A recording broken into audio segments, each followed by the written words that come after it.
Good morning, students. We're back with our lectures in mathematics for the KEC 2026-2027. Before we start with today's lecture, let's give a small recap to what we've learned in the previous lecture. We've so far learned in the previous lecture on how to add polynomials, how to subtract them, how to divide, first how to multiply a polynomial. We've learned to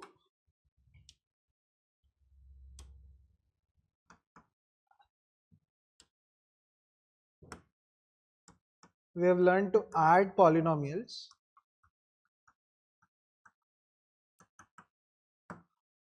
Next, to subtract and to multiply, right? We've learned to add polynomials, we've learned to subtract, we've learned to multiply, and then we've learned to divide. And in divide, we've learned three kinds of divisions.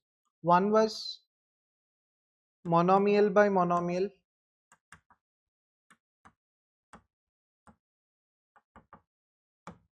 One was polynomial by monomial.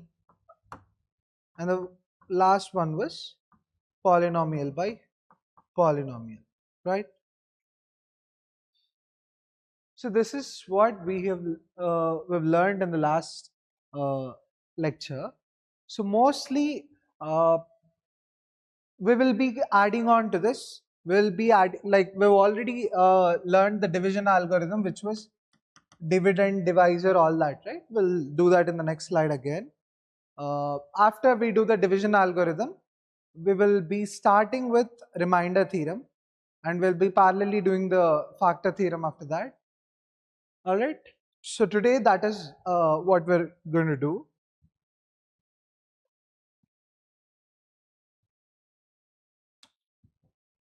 Now, previously we've learned the division algorithm.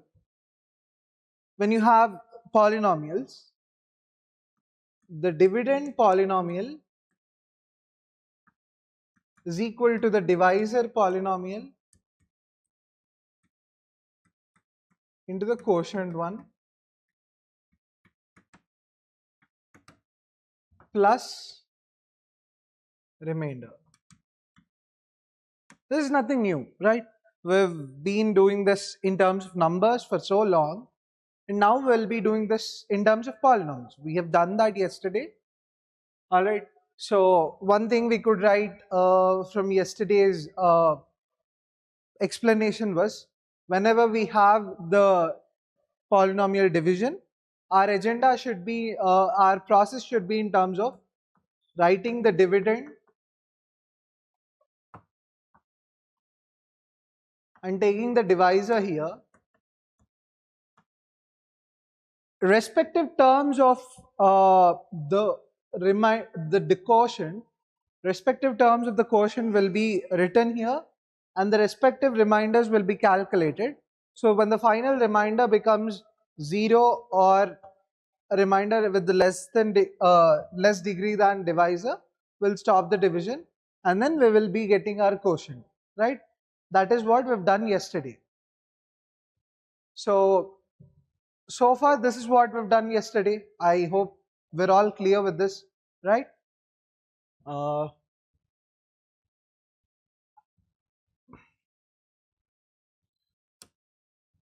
right.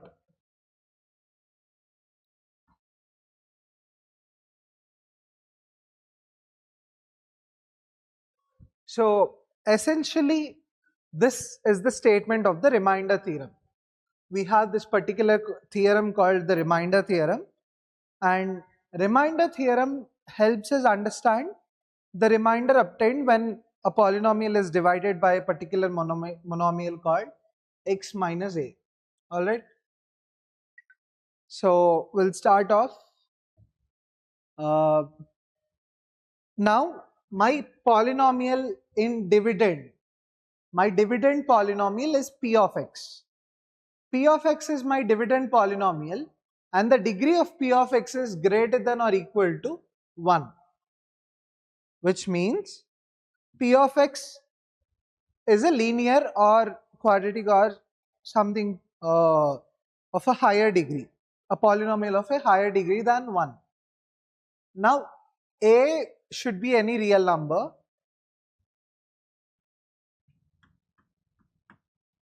P of x is a polynomial such that degree of P of x is greater than or equal to 1. Alright, degree of P of x is greater than or equal to 1 and a is a real number.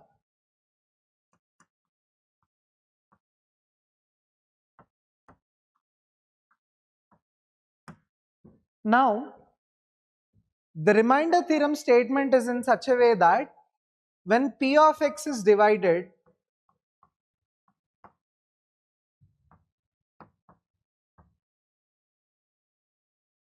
I think I should write it. P of x is divided by x minus a gives you some q of x quotient plus remainder, which is particularly R P of a. We'll try to understand the proof first and then we'll write a statement. Before you make a note, we'll try to understand the proof of this. Now, understand x minus a is the divisor, right? P of x is the dividend, which means P of x, we will write the dividend is equal to divisor into quotient plus remainder. This is what we've learned, right? In this case, P of x is the polynomial which is the dividend. Dividend is P of x. What is the divisor?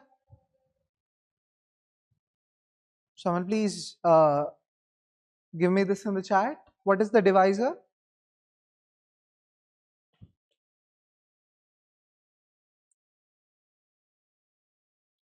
Right, x minus a is the divisor.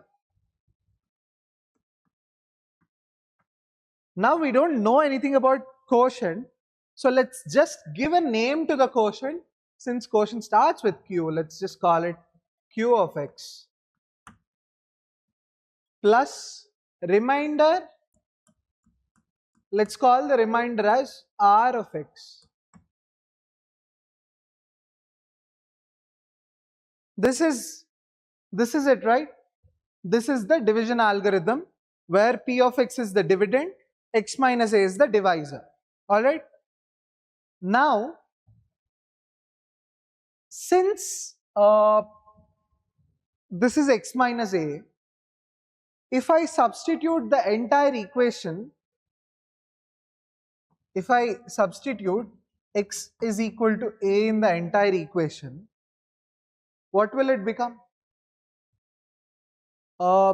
Who's that? I see somebody sharing their screen. Yeah, thanks. In this equation, if I substitute x is equal to a, I have to write a in the place of x, right?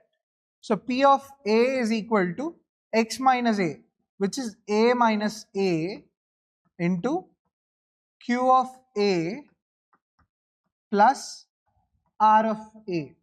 This is what is the result, right? This is what happens when we substitute x equal to a in this equation.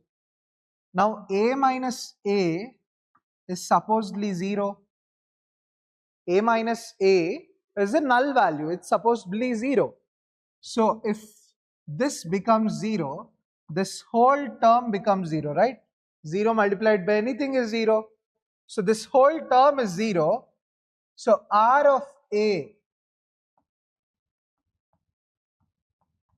is equal to P of a, which means when you divide the polynomial P of x by a monomial x minus a, the remainder will be P of a. This remainder, whatever is there, will be P of a. Alright? I'll give you a minute. Note this down, like the statement of the theorem as well as the proof. This is the proof of the theorem. So you can note down both of these. And once you're clear with this, we'll move to the next topic. I hope you've taken this down. I'll once again explain this clearly. After that, again, do let me know if you're clear or not. First of all, I would like your attention to be placed on this part where we try to understand which is the dividend, which is the divisor. I don't think there's any doubt in this, the division algorithm. This is what we've done yesterday, right? Now, we should try to understand which is the dividend, which is the divisor, and what is supposedly the quotient and the remainder. Whenever division happens, of course, we'll be having a quotient and we'll be having a remainder. That is not something new we're learning right now, right? Now, we will try to understand which is the dividend from the entire part. Let P of x be polynomial of degree greater than or equal to 1. P of x is divided by x minus a. Every time whatever expression or the number that gets divided is the dividend. So P of x is the dividend, right? Now, which is the divisor? P of x is divided by x minus a. Since P of x is divided by x minus a, x minus a is the divisor. Always the expression or the number that divides another expression or the number is the divisor. So x minus a is the divisor, alright? Then the remainder is equal to P of a. This is the statement of the theorem. Now that we have understood which is the dividend and which is the divisor, we'll just write it in form of division algorithm. Since we are writing it in terms of the division algorithm, the dividend P of x, dividend is P of x, divisor is x minus a, alright? Let us assume there is some quotient. Always there has to be a quotient. Sometimes it might be 0, sometimes it might be a non-zero number or an expression. So let us assume there is a quotient. Now, apart from the quotient, there will also be a remainder. This is what generally happens in every division, right? In every division, this is what happens. So this part I think is clear. Do we still have any doubts in this part?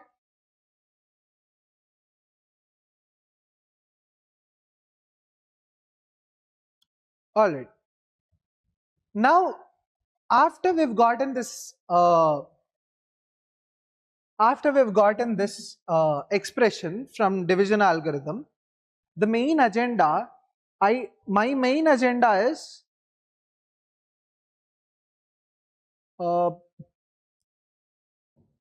Sujit, we are keeping x everywhere because all of these are polynomials in one variable, and if P of x is a polynomial in x, then Q of x and R of x also should be polynomials in x. Arush, yes, right, I'm coming on that part. Now, my agenda is to read the theorem again. The theorem is to calculate the remainder, right? The theorem is to calculate the remainder. So, remainder is R of x, right?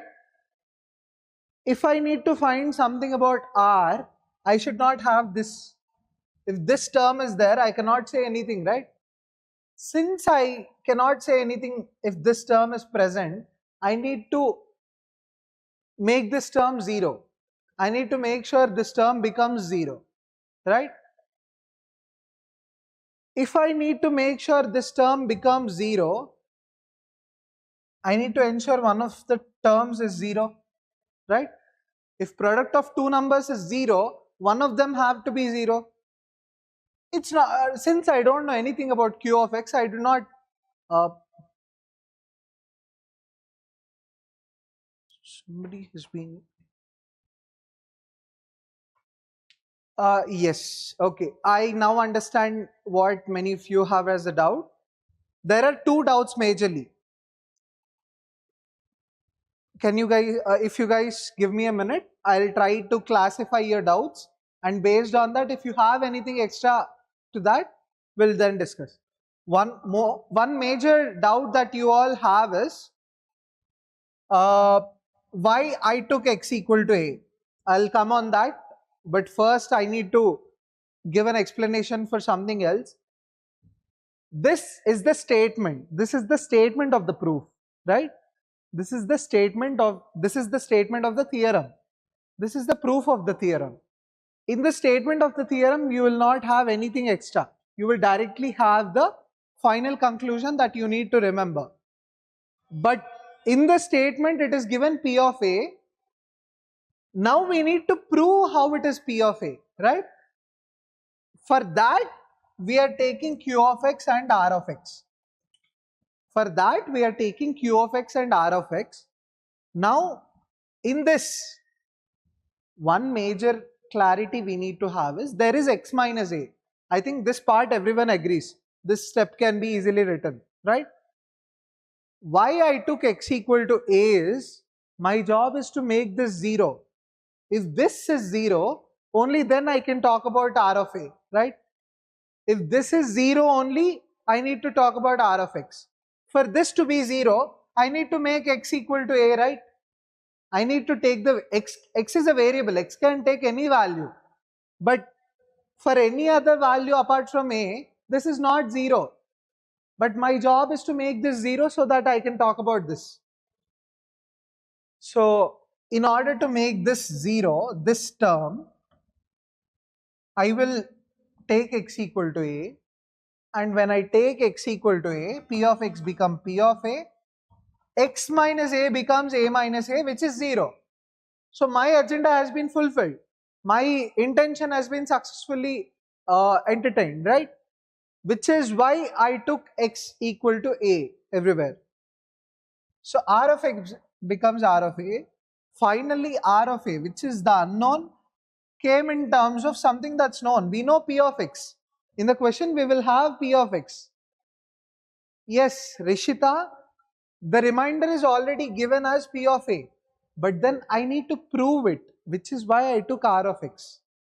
R of X is an intermediate dummy variable that I took to show the value is equal to P of A. I hope this is all right. No, the value of X is not always the value of A. In this equation, to make this 0, I'm taking X equal to A. Suchit, is that all right?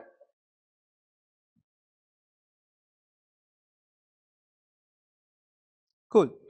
Yeah. So I hope you've noted this down. Yes, exactly. I took Q of X and R of X only for the explanation and the proof. Yes, this will work always. Rahini, this will work always. Dhriti, I took X as A because I know I need to make X minus A 0. Yeah, if it was X minus B, I should take X equal to B. Instead of A, if it is B or D, I need to take X as B or D. Alright,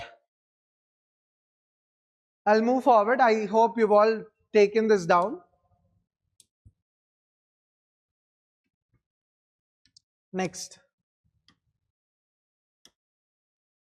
Along with the remainder theorem, we have something called the factor theorem. What did we get as a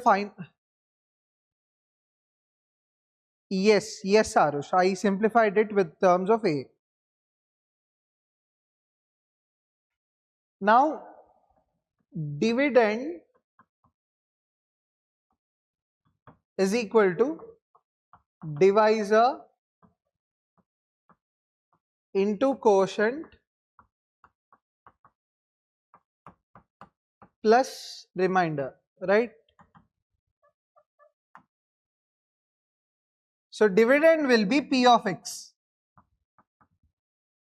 and the divisor will be X minus A. the quotient will be some random q of x and the remainder will be r of x. Now, the point is that, yes, Jahnavi, when you do it with numbers, you need to do the division to find quotient and remainder. Now, our remainder came out to be P of A in remainder theorem. Now, the statement of the factor theorem is that if P of A equal to 0 for some number A, if P of A equal to 0, then x minus A is a factor. What is the meaning? If P of A equal to 0, the remainder is 0, right? If P of A equal to 0, the remainder is 0. Since the remainder is 0, this part itself is going to get eliminated. This part is not there. The meaning of P of A being 0 is this being 0, which means this is not there. This is 0. This is nothing. In that case, if you always remember, in numbers, if 6 is expressed as 2 and 3, 2 and 3 are the factors of 6, right? Correct? So similarly, if P of x is expressed as x minus A into Q of x, okay, I'll first finish the first round of explanation. All right. If P of A is 0, this becomes 0 and P of x becomes x minus A into Q of x. The way I'm giving you the analogy is that 6 can be expressed as a product of 2 and 3, then 2 and 3 become the factors of 6. Similarly, if P of x is x minus A into Q of x, when P of A is 0, x minus A becomes a factor of P of x. Alright, this is the first round of explanation. Now I'll give you one more sense of explanation. I hope by this we will get the clarity. This is the division algorithm. I hope with this everyone is clear. After that, this is also something that we've taken a note. In the remainder theorem proof, what was the final clarity? P of x can be written as x minus A into Q of x plus remainder is P of A, right? Remainder is P of A. Now, in factor theorem statement, the condition is that P of A becoming 0. If P of A becomes 0, this will be 0. If P of A becomes 0, this will be 0. So, x minus A becomes a factor of P of x. Note this down. Once we solve an example, you will get a clarity.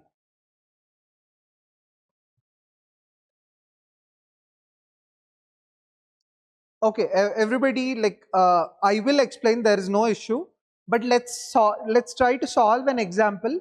Based on that, we'll try to understand how much we still need an explanation.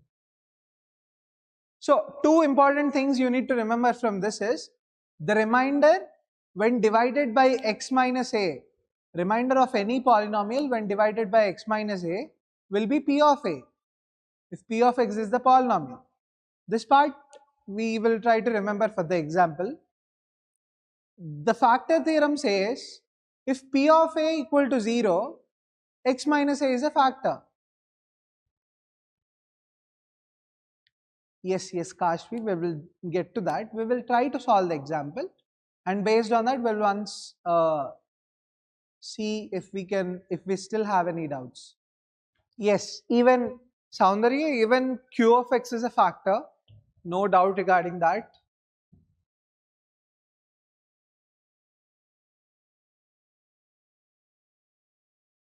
Right. Now we have a example. Based on this example, we will try to understand how much we understood. Whenever I'll write the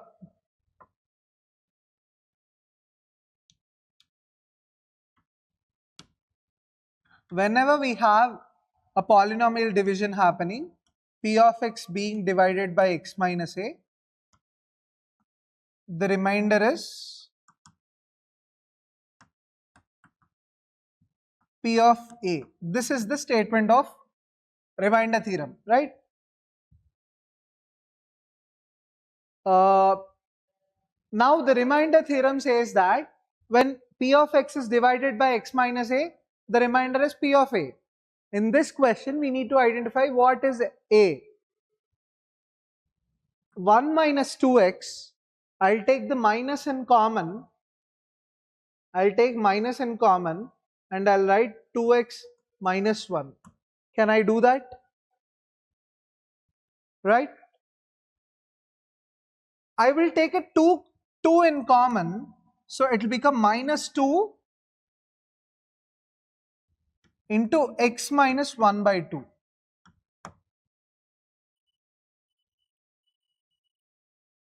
I need to get my divisor in this form. I need to get my divisor in the form of x minus a, right? I need to show it in the form of x minus a. So x minus 1 by 2 is something that is good for me in the form of x minus a, right? Now the remainder is supposed to be p of a, which means I need to substitute a is equal to 1 by 2 from here. A is equal to 1 by 2. Now p of a is p of 1 by 2, which is, what is f of x here?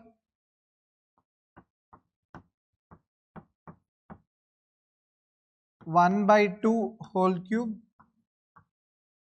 minus 6 into 1 by 2 whole square plus 2 into 1 by 2 minus 4.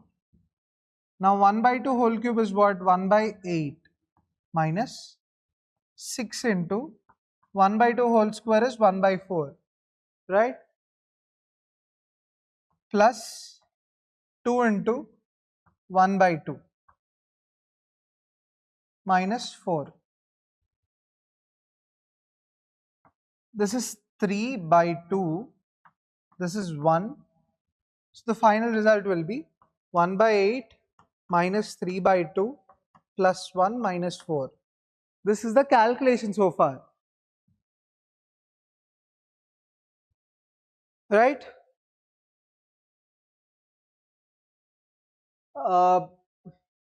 Okay. I'll try to ask you one simple thing. All of you just once send the doubts that you have. Whatever particular doubts that you have. All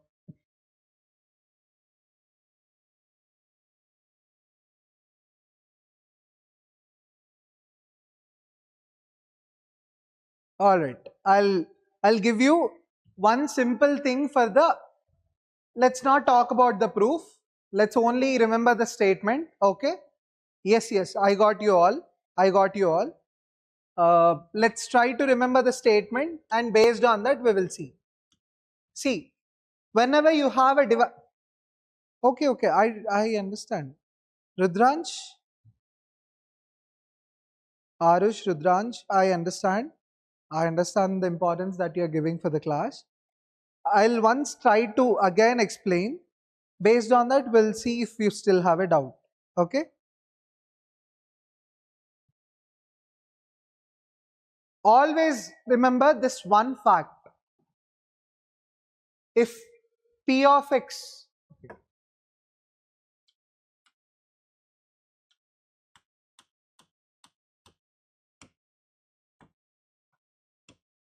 if p of x is my polynomial, p of x is a polynomial and x minus a is a divisor.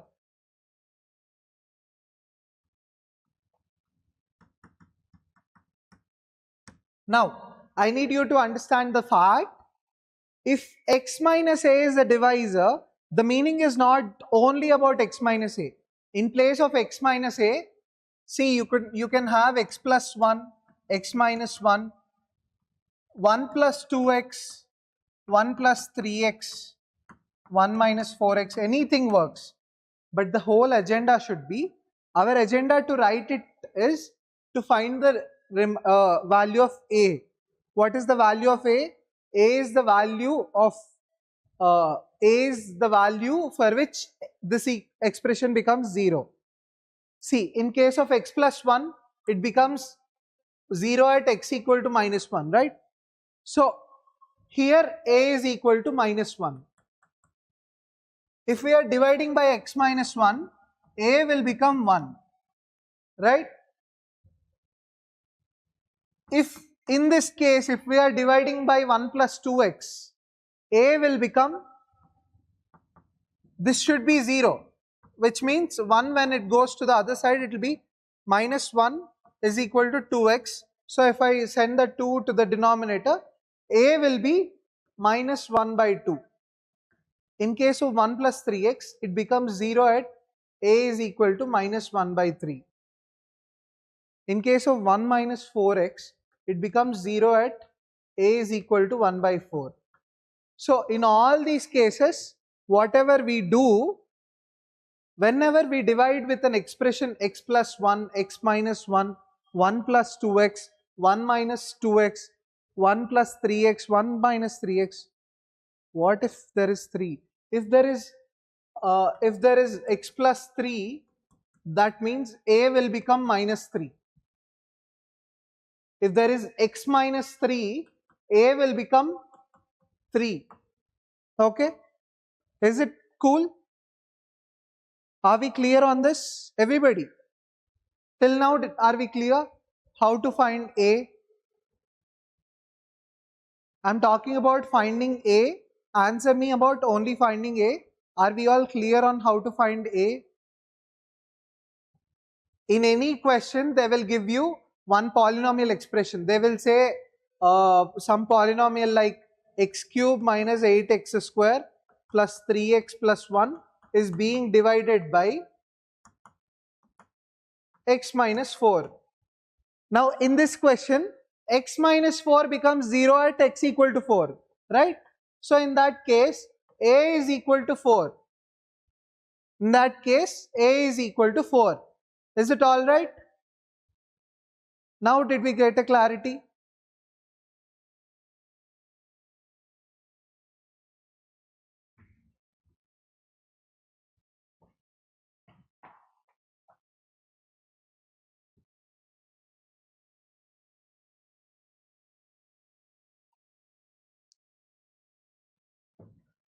Now, since a is 4 here, how will we find the remainder? It's simple. Substitute 4 in place of x here. The remainder will be 4 cube minus 8 into 4 square plus 3 into 4 plus 1, and this value will be the remainder. How will we calculate this? 4 cube is 64, 8 into 4 square is 16, 3 into 4 is 12 plus 1. So 8 into 16 is, I want someone answer me what is the final value of this.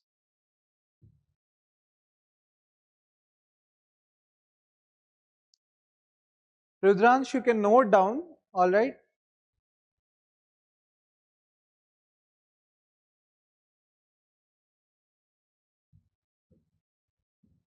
See, whenever you have questions of this format, remember, you need to make the divisor 0. If you make the divisor 0, see if the divisor is x plus 100, when will it become 0? When x equal to minus 100, right? If you send the 100 on the other side. In that case, a is equal to minus 100. A is equal to minus 100. So, you need to substitute minus 100 in place of x. I'll take one more example. If you want to take a screenshot, you can take the screenshot. I'll take one more example. We'll try to get this clear.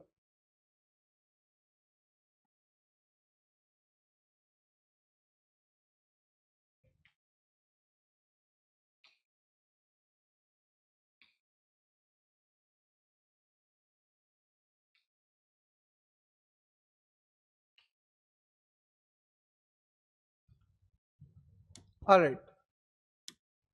Now I'll give you a simple example. With this we'll get everything clear once and for all. Okay. When we have a polynomial x cube minus 6x square plus 11x minus 6. This is my polynomial. I need to divide this by x minus 1. What is the remainder is what they're asking.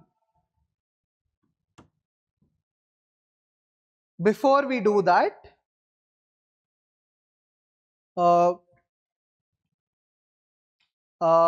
I'm sorry, I did not understand what you're asking, Karthik.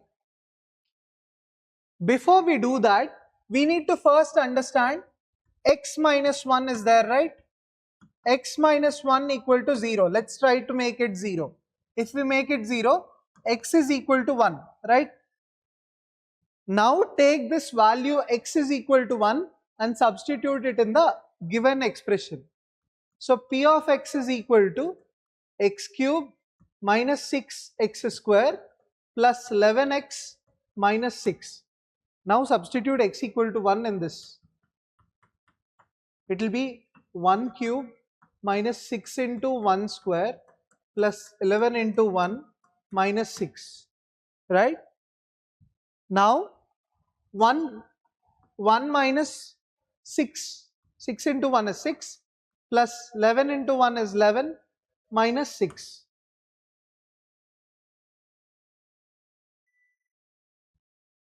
Now this will be what? 1 plus 11 is 12, minus 6 is minus 12, so 12 minus 12 equal to 0. So 0 is the remainder when this division happens. Is it clear? Is it clear for everybody?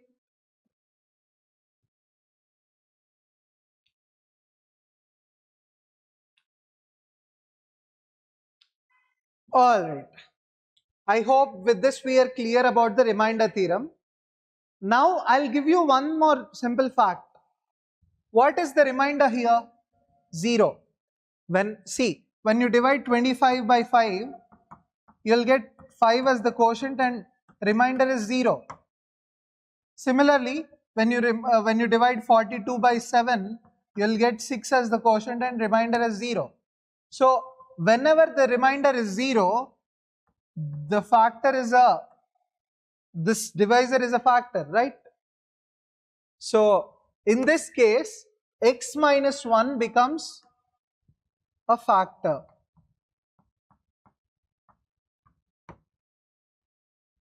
Alright.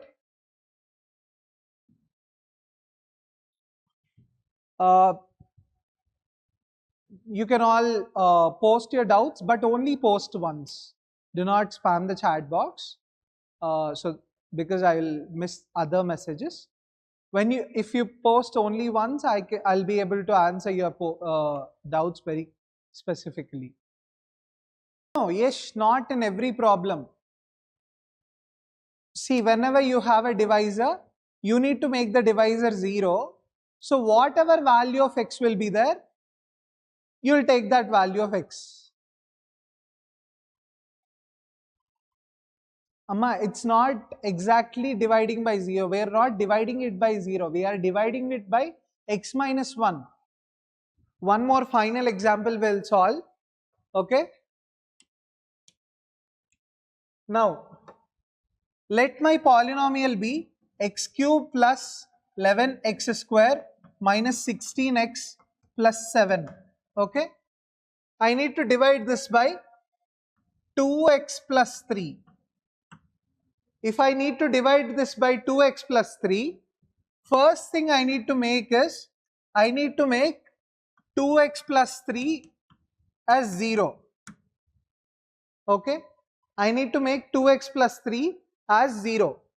So 2x becomes, if I send the 3 on the other side, 2x becomes minus 3.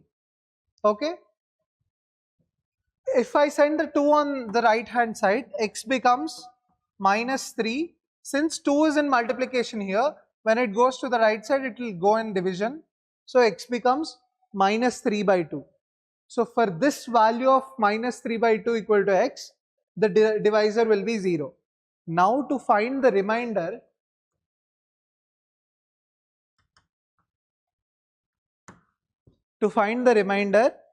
I need to substitute minus 3 by 2 in this polynomial.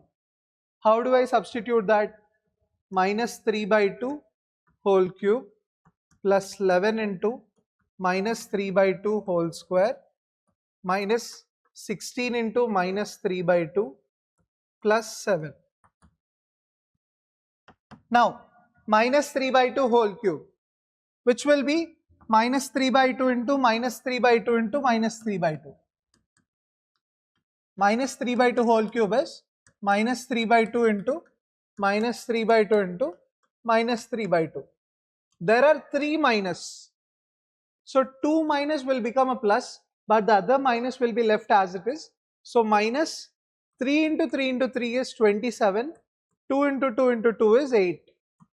So this will be minus 27 by 8 plus 11 times minus 3 by 2 whole square minus 3 by 2 into minus 3 by 2.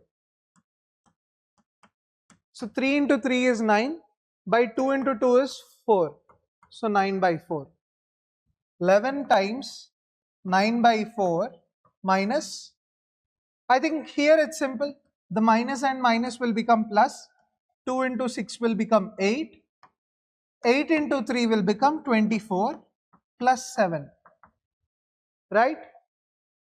So this is 24 plus 7 is 31. Now we need to simplify minus 27 by 8, minus 27 by 8 plus 9 into 11 is 99, 99 by 4 plus 31.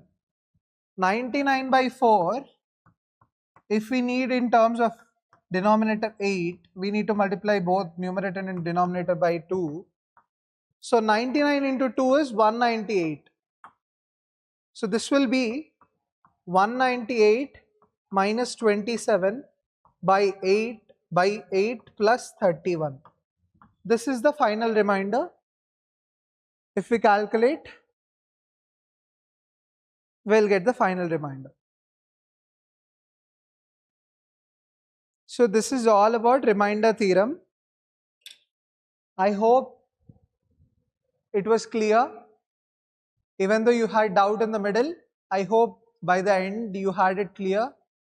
Whenever you see the divisor, make the divisor 0, you get a value of x, put that value of x in the polynomial. Okay? So I think your next period is chemistry and then it's physics. I'll end it here. You again need a break, right? So thank you.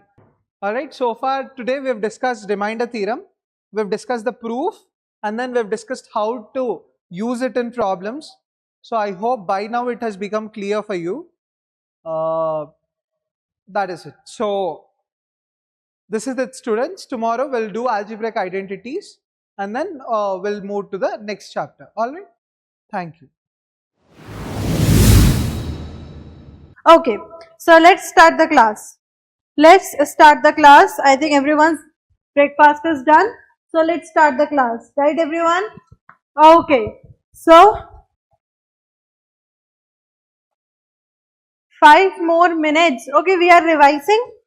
Till that, you can have your breakfast or whatever. We are revising, but please complete it as soon as possible. Okay. So let's start. So hi everyone, I am Komal Gupta, your chemistry faculty.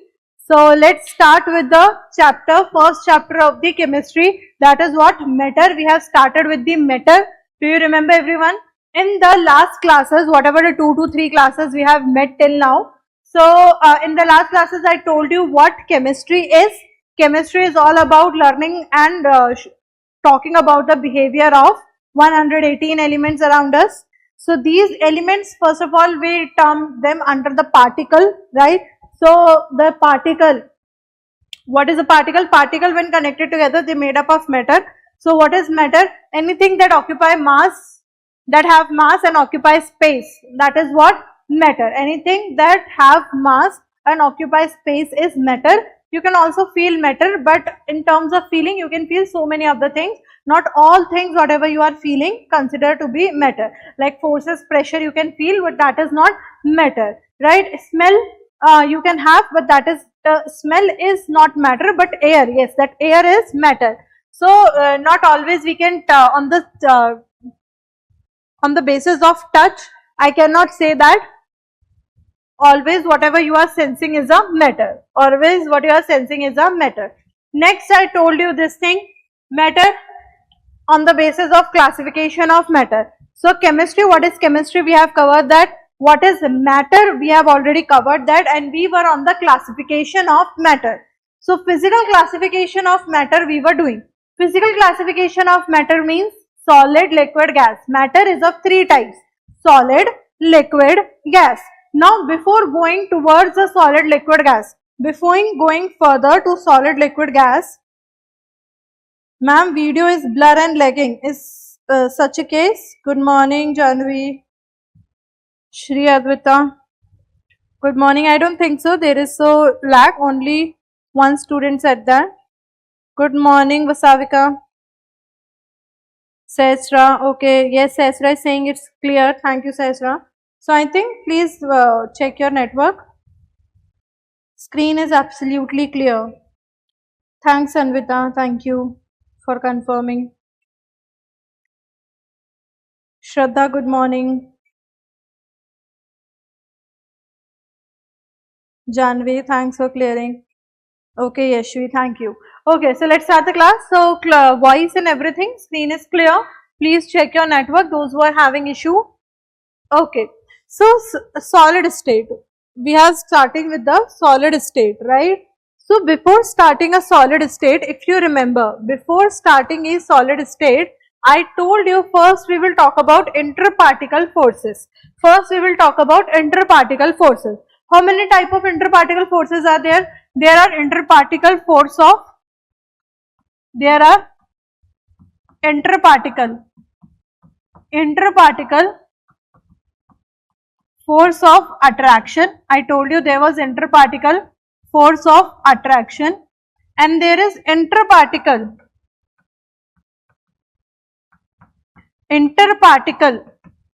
force of repulsion. This is very important to understand solid, liquid and gas. This is very important to understand solid, liquid and gas. And here we are not learning only on this bookish language, but I am telling you some of the plus level concept to understand the things better. And these are not at all difficult. Please understand what is the interparticle forces. So I told you when there is attraction, there is obviously repulsion is also present. If there is attraction, repulsion will always be there. Do you remember I told you in the last class? So there are two types of forces between the particle. First, force of attraction, and second, force of repulsion. Force of attraction, force of repulsion work together. Force of attraction, force of repulsion works together. So I told you whenever there are atoms, atoms consist of two parts. Between part is a positive one and the surrounding one is electron that is negatively charged. So the atom center of atom is positively charged and surrounding of atom is negatively charged. I told you in the last class, if I talk about atom, last week in the last class, I told you what is atom. Atom is the smallest unit through which entire particle or matter is made up of. So matter is made up of whatever the thing, the smallest particle, the smallest single particle through which entire unit is formed, that is your matter. Entire unit is formed, that is your matter. Sorry, that is your atom. Understood? Then I told you, only you told me that atom is converted into electrons. Atom is having subatomic particles, electrons, protons and neutrons. But let's not go to that part. Just understand this thing. What is atom? Atom is having two parts. The between one is positive one and the surrounding one is negative one. The between one is positive one and the surrounding one is negative one. I told you positive, negative attract each other. Opposites attract and similar repel. Opposite attract and similar repel. So here the positive plus will attract the negative part Here also the plus will attract the negative part. But when the atom are coming close to each other, when the atoms are coming, I told you when the atoms are coming close to each other, what will happen when atoms come close to each other? This electron will start meeting. When electron start meeting, there will be repulsion. When electron start meeting, there will be repulsion. There will be repulsion. There will be repulsion. Please understand this. I think every one of you understood this much. So there is in between interparticle forces, there are attraction as well as repulsion. There are attraction as well as repulsion. Rudransh, good morning. Types of interparticle forces, ionic forces, hydrogen bonding. Oh my god, very good Rudransh, but right now we are not having this much. Sanmukha, ma'am, what is next period? I don't know Sanmukha. Karthik, yes, okay. They both attract each other as well as repel each other. Very nice. Charanjit. Okay, Suchitra. So I guess you remember this thing. Okay, interparticle forces. So in terms of forces, when I am talking about forces, there is attraction as well as repulsion. There is attraction as well as repulsion. So please understand very clearly to me. Please understand very clearly to me. Anything, if chemistry is working, chemistry is always working on the concept of stability. Chemistry is always working on the concept of stability. Not only chemistry, entire thing in this world is happening just to gain stability. Right now people are studying, you are working so hard, your parents are working so hard. Why? To make their life better, to make their life stable. You are also studying to achieve something big, to make your life more happy, more joyful and more comfortable. That means more stable. Right everyone? So anything around us, anything in this environment is happening to follow or to get the stability. Right? So again, the particles when come close to each other, when there are two different atoms and two different atoms are coming close to each other, there is attraction as well as repulsion. There is attraction as well as repulsion. So when attraction and repulsion is working together, so what will happen? The atoms are stable to each other where attraction and repulsion is equal. The atom come close to each other. Because there is attraction. So attraction is there, so atom will be coming close to each other. Due to attraction, the atom will coming close to each other. But when they are coming very close to each other, there is electronic repulsion because electron repelling each other. Electrons and electrons are repelling each other. So please listen me very carefully. When attraction is happening, atoms are coming very close to each other. But when they come really close, their negative charge is repelling. So they cannot come very close to each other. So if the particles have came to the maximum extent, if the particles have come closer to the maximum extent, we call it solid. If repulsion increase and particles does not come that much close to each other, we call it as gas. And if the particles are really far from each other, like they are attracting each other from really far distance, then it is a gas. So basically solid, liquid and gas are all the three things depending upon what we can say, interparticle forces of attraction and repulsion. Interparticle forces of attraction and repulsion. Are you getting my point? Yes or no? So when atoms, if I am talking about solid, liquid and gases, when atoms are there, where solid, liquid and gases are made up of atoms. So what making the solid particles coming very close to each other and what making liquids little far and gas very far to each other is all about interparticle forces. And yes, when the atoms are not touching to each other, when atoms are little bit far from each other, we call it as interparticle spaces. Okay? Yes, Rahini, we call it as interparticle spaces. So as you can see, structure of solid. Here particles, here attraction is so high. Here attraction is so high that particles are very close to each other. Particles are really close to each other. ठीक है? Particles are, why we cannot touch anything? Why so? I'm not understanding. Why this message I can see here? We'll talk about this, but please look at here. When I talk about the solids, in solid attraction is so high. In solids, what are undergoing attraction? What are having the attraction? Attraction, if there is so high attraction, they will convert it into a solid state. That atoms are coming so close to each other. Atoms are coming so close to each other that they are converting into a solid state. So when particles have very high attraction, when atoms have very high attraction, they come very close to each other. They come very close to each other. And when they come very close to each other, we call it as solid. We call it as solid. Okay. So solid particles of matter in a solid, the particles are very close and touching to each other. So here attraction is so high. Here attraction is so high, the particles come very close to each other and they make a proper arrangement, fixed arrangement. They had make a proper fixed arrangement. Okay? So, but still again the solid, if it is solid, still it has some space between them. Although it is a solid, but still it has some space between them. Space so rahega hi rahega. Understood? There will be no any state of matter where there is no space. So again I am saying in solid state, how solid is happening? Till now if I'll ask you, ma'am, what is solid state? You simply answer me, ma'am, when particles are very close to each other. But you don't know after effect. What is after effect? The particles are so close to each other because force of attraction is very high. There are some atoms where force of attraction is very high. Because attraction is very high, that's why they are having the solid form. They are coming so close to each other that they are binding together tightly. And when they are binding together tightly, there are only small forces in them. There are only very small forces in them. Are you getting my point? Yes or no? Correct, everyone? Clear? Hai? When we are going to do worksheet, ma'am? Soon we are going to do worksheet.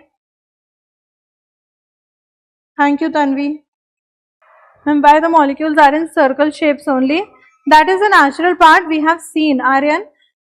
We have studied this only, that most of the atoms are spherical in shape.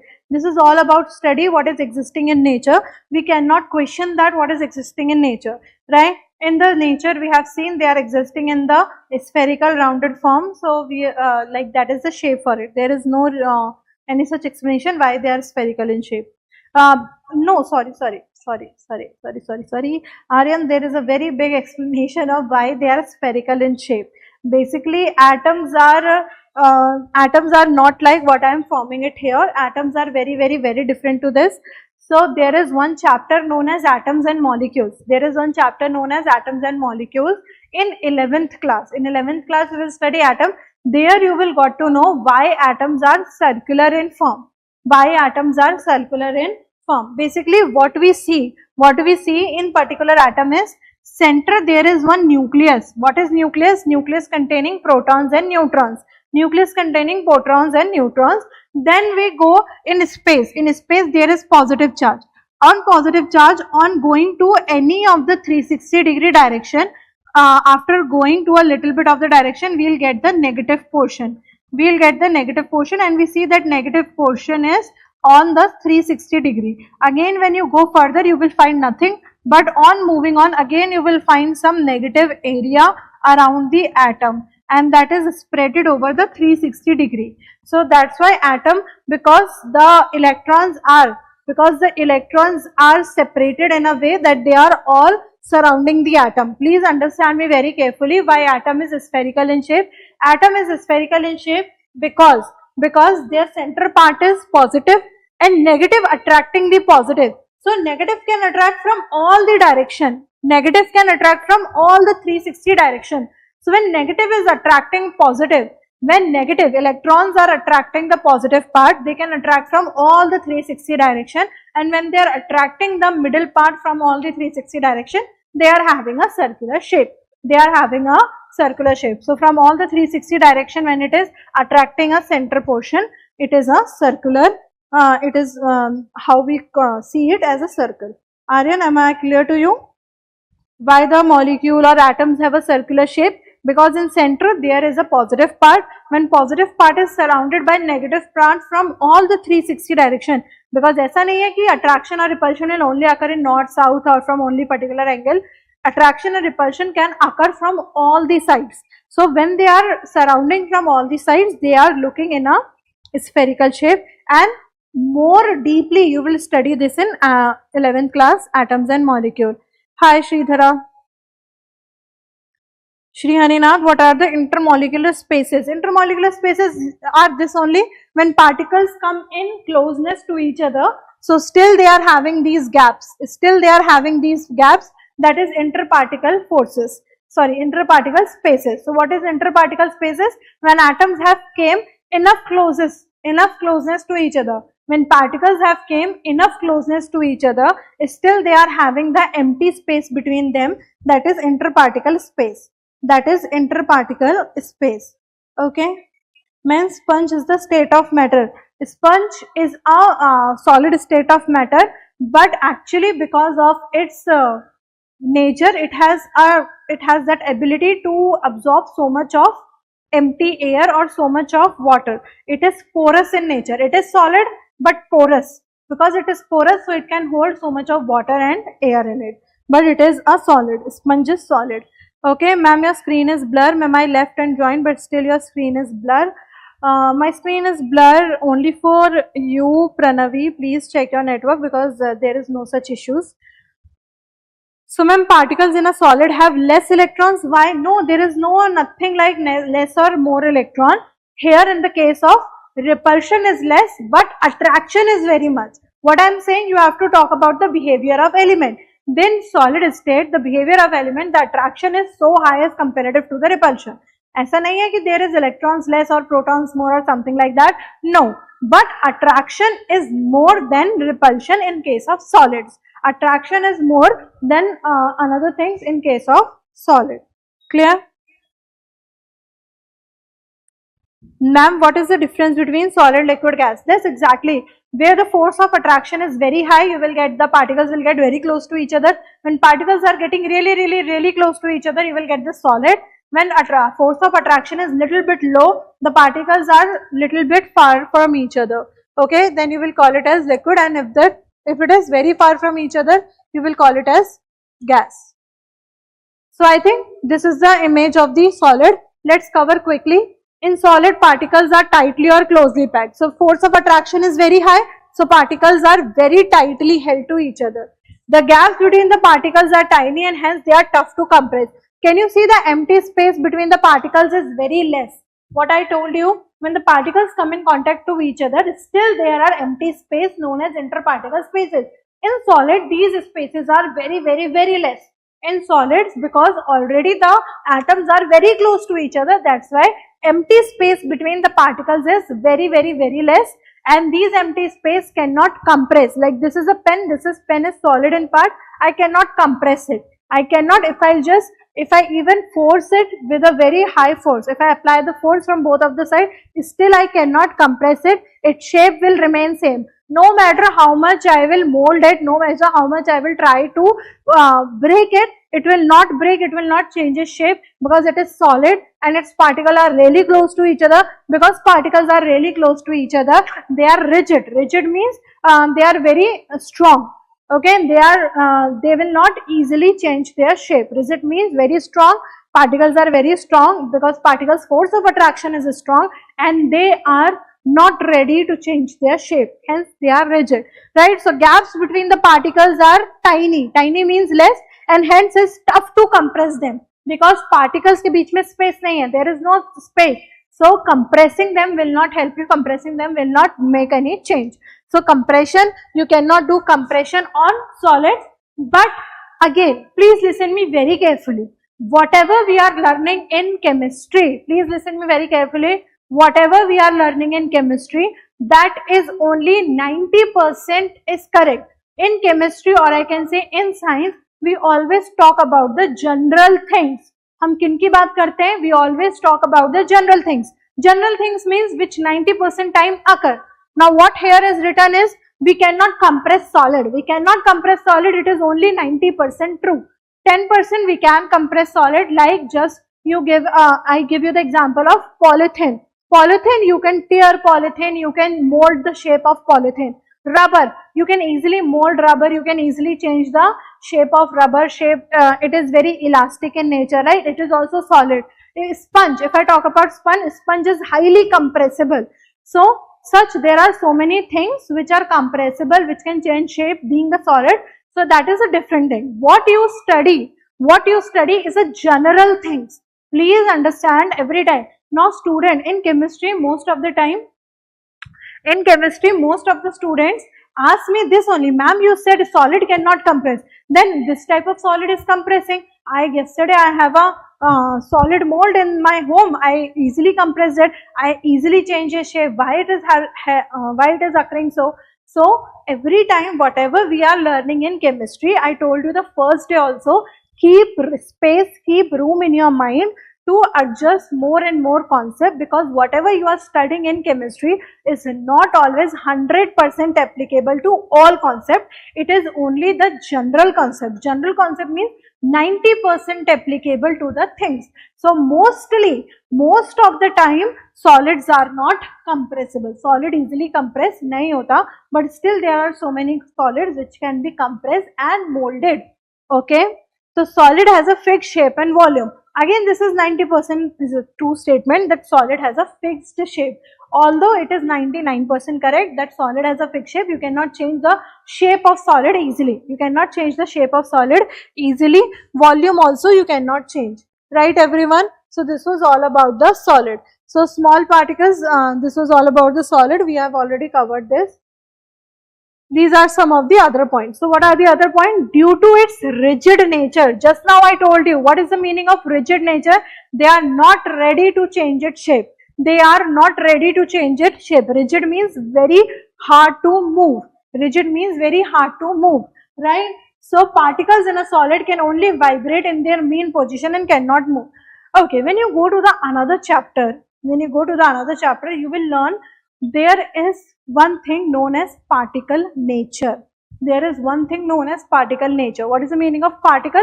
Particle can be your atom, molecule, all these things comes under particle, right? I told you in the last sessions. So particles means atoms, molecule, compound. All these atoms, molecule, compound has a basic nature. Particle nature means particle have mass. Particle always move. Particles always move. Particles always kept on moving. But in solids, particles are so tightly packed that they cannot move easily. They will never feel like moving. But still they vibrate and they revolution on their own space. Please listen very carefully. They are very rigid. They cannot move freely. But still on their own space, they can vibrate. Sometimes what happen? Please listen very carefully. Sometimes what happen? Suppose you are sitting on a table and someone from another end of table, suppose I am standing here putting my hand on the board, someone from the another side very hardly pushes on the board. I can feel the sensation here. Yes or no? Suppose I am sitting on table. Suppose I am sitting at the end of table. From another end of table, someone pushes the table hardly or someone strikes on table hardly. I can feel the sensation. Suppose if any construction work is going around your house and very loud noise is coming, sometimes that shakiness you can feel in your homes also. Like earthquake when ground got shaken, right? So your walls and your home's walls can also be shaken. Why? They are also shaking with the shaking of the ground, because these things can be like solids can carry on their energy with the help of vibration. Solids can carry on energy with the help of vibration. So because the particles can move, and because they are very rigid, so they cannot freely move. Particles have ability to move. All the particles have ability to move, right? Atoms and everything can move. But because in solid state, they are tightly packed. And because they are tightly packed, they cannot move freely. So they vibrate. How they transfer energy, how they release their energy, or how they absorb energy? Through vibration.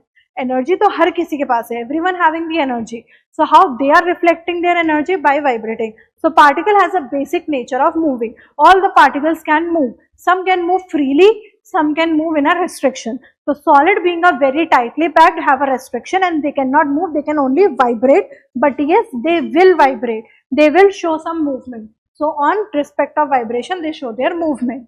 Okay. So due to rigid nature, particle in solid can only vibrate. This means position cannot move. They cannot move their position. Like water. Water particles can move freely. That's why it has a nature of flowing. Similarly, air also can flow because the particles can move freely. Understand? But here, because of rigid nature, particles cannot move. Now you will ask, ma'am, why particles are moving? That is their basic nature. Particles can move, that is their characteristics. All particle can move itself. Okay. The force of attraction between particle is adamant. Force of attraction between particle is adamant. Force of attraction means, the force of adamant means they are very, very, very high and they are not ready to weaken. They are not ready to change. So in solid state, force of attraction is very high.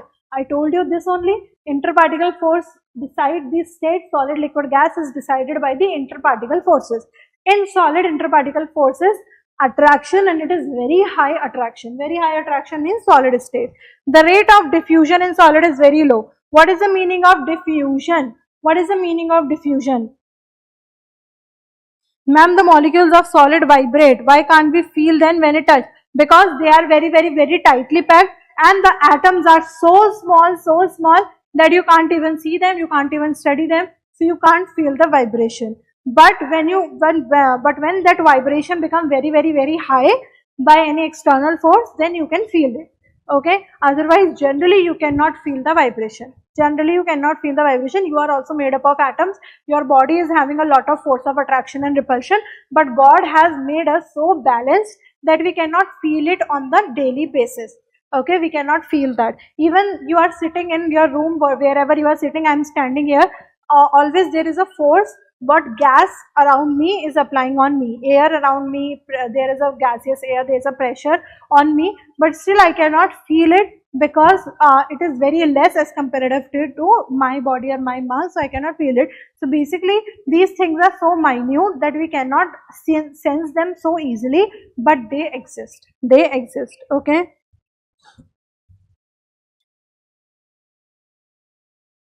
Chandrika, how can we prove that God has made us? Someone has obviously made us. So I don't know who has made us. So I call them God. You can call whatever you want. Okay. So someone has definitely made us and that unknown person I don't know. So I call them God. You can call them whatever you want. Ma'am, hydraulic press. Hydraulic press is entirely different. That is a force or pressure which will be on anything to change its shape. Okay. On 25th, there will be a quiz where I will be asking question and you will be telling me. Sanvit, ma'am, why don't we talk about plasma and BEC? Plasma and BEC are not such any common thing which exist with humans, right? So most of the study, most of the things what you study till 12th class is all about the science around you, the science in which you are living. So basically when I talk about plasma and BEC, Bose-Einstein condensation, these two states are not exist with humans. Like plasma state is somewhere in the sun, right? We are not going to sun, we cannot go to the sun, that there the life is not possible. BEC, again BEC somewhere very, very, very, very deep inside the earth, very deep inside the oceans. Also there is also human life is not possible.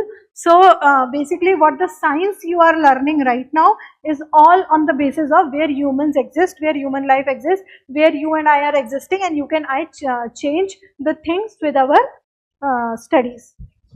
So that's why we don't talk about plasma and BEC, we mostly talk about where the human is existing. Tejaswant, my voice is breaking. I think now my voice is clear.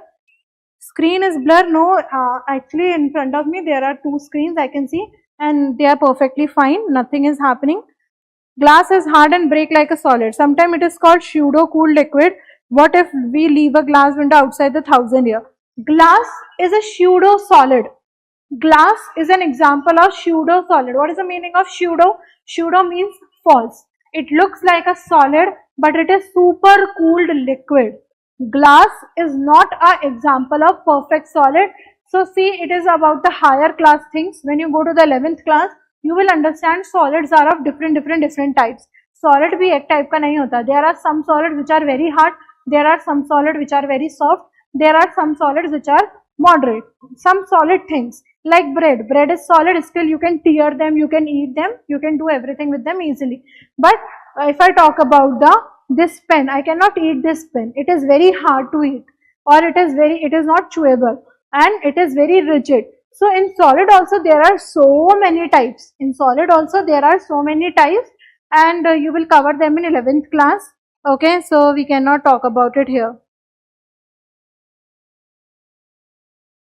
Why we are talking about non-Newtonian fluids? Because that is not in our syllabus, not even till the 12th class. So, okay students, I want to tell you one thing very properly. Please listen me very clearly. Now you have entered in the 9th class. I know this age is very curious to know so many of the things. But if you really want to achieve anything in the life now, our parents' time, our grandparents' time were different. But today, if you want to achieve big in your life with hard work, you have to do smart work as well. Hard work plus smart work combination can make you big in life. So you have to be very selective. What are the things actually important to me and useful for me, and what are the things not useful for my career? So there are so many curiosity at this age to know so many of the things, but you need to be curious about only those things which are helping you to build your desired career. Not everything will be helpful to you. Okay, so you have to what I can say, save your energy to do so many things in life. Vaporizing, moving of particle from higher concentration to lower concentration. Sai Manasvi, that is an entire different thing what you are talking right now. That is osmosis and different thing. Okay, ma'am, which state of matter is clay? Obviously solid. Clay is solid. Okay. Ma'am, can you explain interparticle forces? I just told you interparticle forces, the particles, the force between the particle. Okay.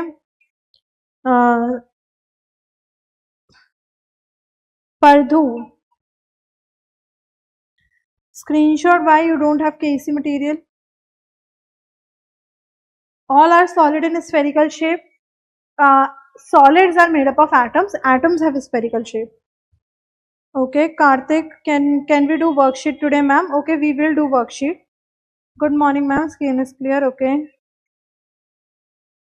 Ma'am, is dry ice a solid or liquid? Obviously, dry ice is solid. Okay. Solid CO2. Ma'am, what is the difference between semi-solid and solid? Semi-solid, there is nothing like semi-solid. It is like pseudo-solids, like plastics and all these things. Okay. Yes, we are moving forward.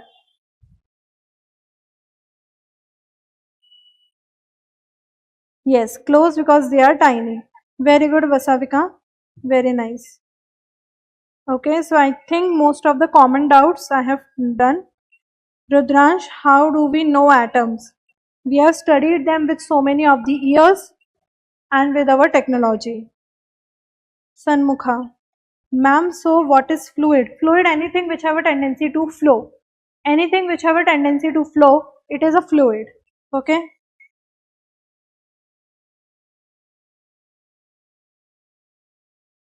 What is diffusion? Very good. Very nice question. Karthik, diffusion means anything mixing together. Anything mixing together without any external force. Diffusion means you don't have to put external force, or you don't have to put forces to mix them. They are mixing them together itself. Like suppose if your mom is cooking anything inside the kitchen, you can still smell it in the dining area or in your room as well, because the aroma of the food, itself diffuses with the air inside, with the air at our home. Like sometimes when we put on agarbatti, or we can say what, essence stick, or we can say agarbatti, whatever feels good to you. So when we put agarbatti, so agarbatti have a fragrance, right? So when we put agarbatti during pujas and everything, we can sense the smell of that agarbatti, the essence, the aroma of that agarbatti in our entire home. How is possible? Because this is possible through the diffusion. The fragrance of agarbatti diffuses itself, mix itself with the air around us, and we can smell it in our entire home. Okay, so that is the meaning of diffusion, mixing together without any external force. Yes, we will do worksheet, okay? Okay, there is nothing like semi-liquid.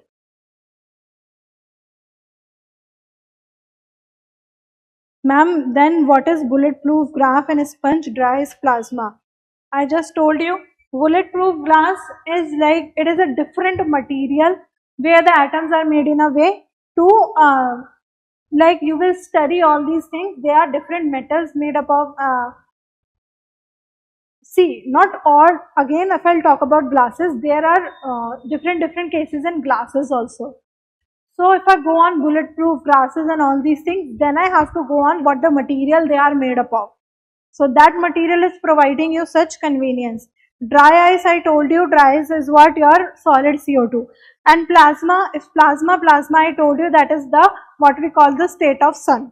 So that is entirely different. Okay. Sponge, I told you already. An example of solid is solid ice, sugar, rock, wood. You can see anything, you can see in front of you, there are so many things existing, all are solids. The rate of diffusion in solid is very low. Rate of diffusion in solid is very low. Yes, diffusion means mixing. So you cannot see mixing of solid easily. Solid do not mix easily. Solid do not mix easily. So this was all about solid. Then we are having liquid and gas. But let's, because you are again and again, you people are saying for the worksheet, let's have a one question. Let's have one question. Statement 1. Liquid particle move faster as comparative to solid particle. Is it correct? Liquid particle move faster. Liquid particle move faster as comparative to solid particle. Is it correct? If it is correct, can you give me the reason? Can you give me the reason liquid particle move faster than solid particle? Liquid particle move faster than solid particle. Can you give me the reason? Sattvic Swarup. Ma'am, there are 27 states of matter. Why you are teaching only 3? Because I am teaching you only 3 because on learning the 3 states of matter, you can study most of the science around you, and basically what's the science, what's the 11th, 12th competition you are facing are only based on the 3 states of matter. No one teach you the 7 states of matter till your college life, okay? Because that is not required. So which is not required, we are not focusing on those things. Yes, due to more space between them. Very good. True, because they have more space. Very nice, very nice. Ma'am, you said that we can change the shape of clay, but it is a solid. I again told you, again I am telling you, whatever we are learning in science is only 90% applicable. I told you just now, I told you the example of plastic, Mokshit. So listen me very carefully. I told you whatever I am teaching you is only 90% applicable, not 100%. There are so many solids in which you can change the shape. Okay. Gum. What is the meaning of Manishrit gum? What is the meaning of gum? Okay.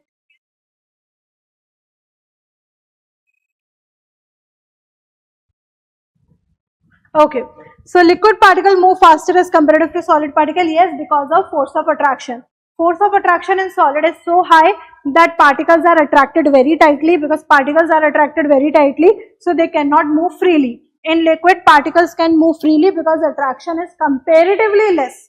Attraction is comparatively less. So first statement is correct. Liquid particle move faster as comparative to solid particle. Statement 2, the particle moving with high speed have low kinetic energy. What is the meaning of kinetic energy? If I'll tell you in a very short statement, kinetic energy is the energy which helps in moving. So moving energy you can call as kinetic energy. That is not 100% true.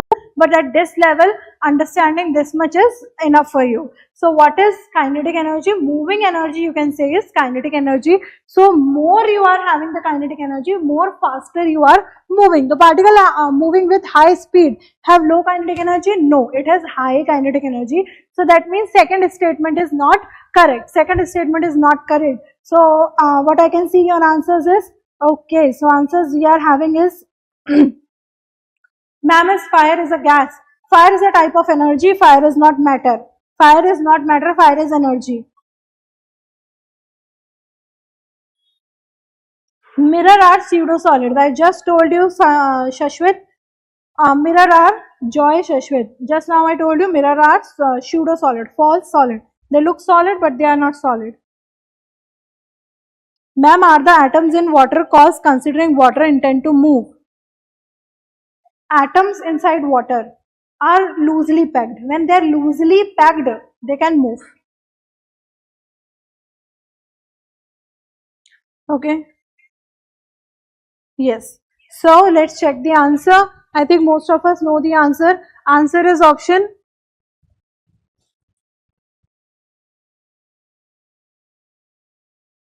Option 8 is written here. Option A, the liquid particles move faster as comparative to solid particle. Yes, particles moving with high speed have low kinetic energy. Okay, there is some glitch here. Answer cannot be option A. Okay, so we will again discuss this, because according to me answer should be option C, because more speed means more kinetic energy. Okay. Match the following. Match the following. So question 1, we'll discuss question 1 tomorrow again. Okay. Properly. But today I'm thinking there is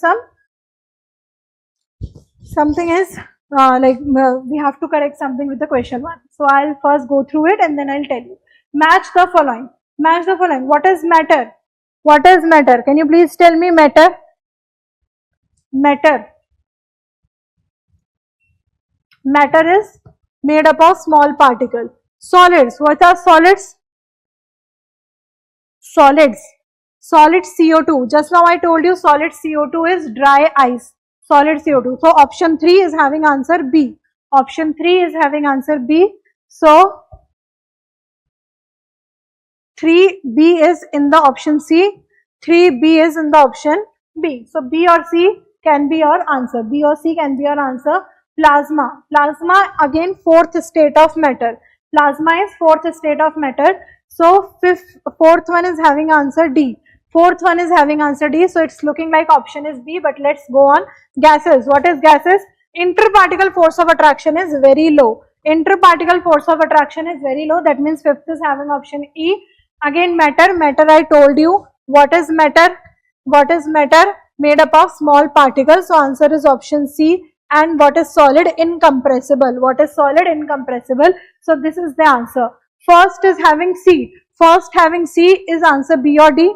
Second A. Second is A. Okay. Then third is B. Fourth is D. And 5 is E. So correct answer is option B. Correct answer is option B. Okay. Understood everyone? Matter made up of small particles. Solid, incompressible. You cannot compress them. Solid CO2, dry ice. When carbon dioxide comes in solid form, we call it as dry ice. Plasma, fourth state of matter, and the other things. Okay. So the answer is option B. Correct answer is option B. Correct answer is option B. Which of the following state of matter has only one free surface? Which of the following state of matter has only one free surface? One free surface. Tell me.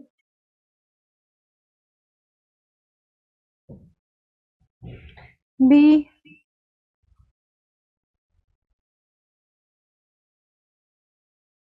Okay. B. So many are saying B.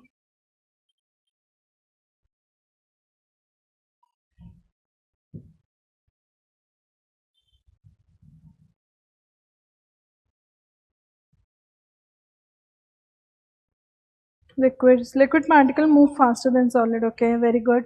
Okay. So coming to this question, what we are saying, which of the following state of liquid has only one free surface? Very good. Liquid. because liquid requires something to hold it. So all the three walls, like something around the, if you are taking the open vessel, so three walls required to surround them. Only the one surface should be open to have a shape of liquid, right everyone? So liquid has only one free surface. Liquid has only one free surface because it requires something to hold it. Minimum three walls are required to hold a liquid in it. Okay, so I think this much is enough for today. Thank you everyone. Thank you for being great and being having the interactive session. Thank you so much. Thank you everyone. So we are done for today. Bye. Bye. Hope you had a great class. Hope you all had a great class. Water droplets. Okay, very nice. Okay, bye everyone. Hello, good morning students. How are you all? Hope everyone is fine. Is my voice clear to you people and my video is clear to you people?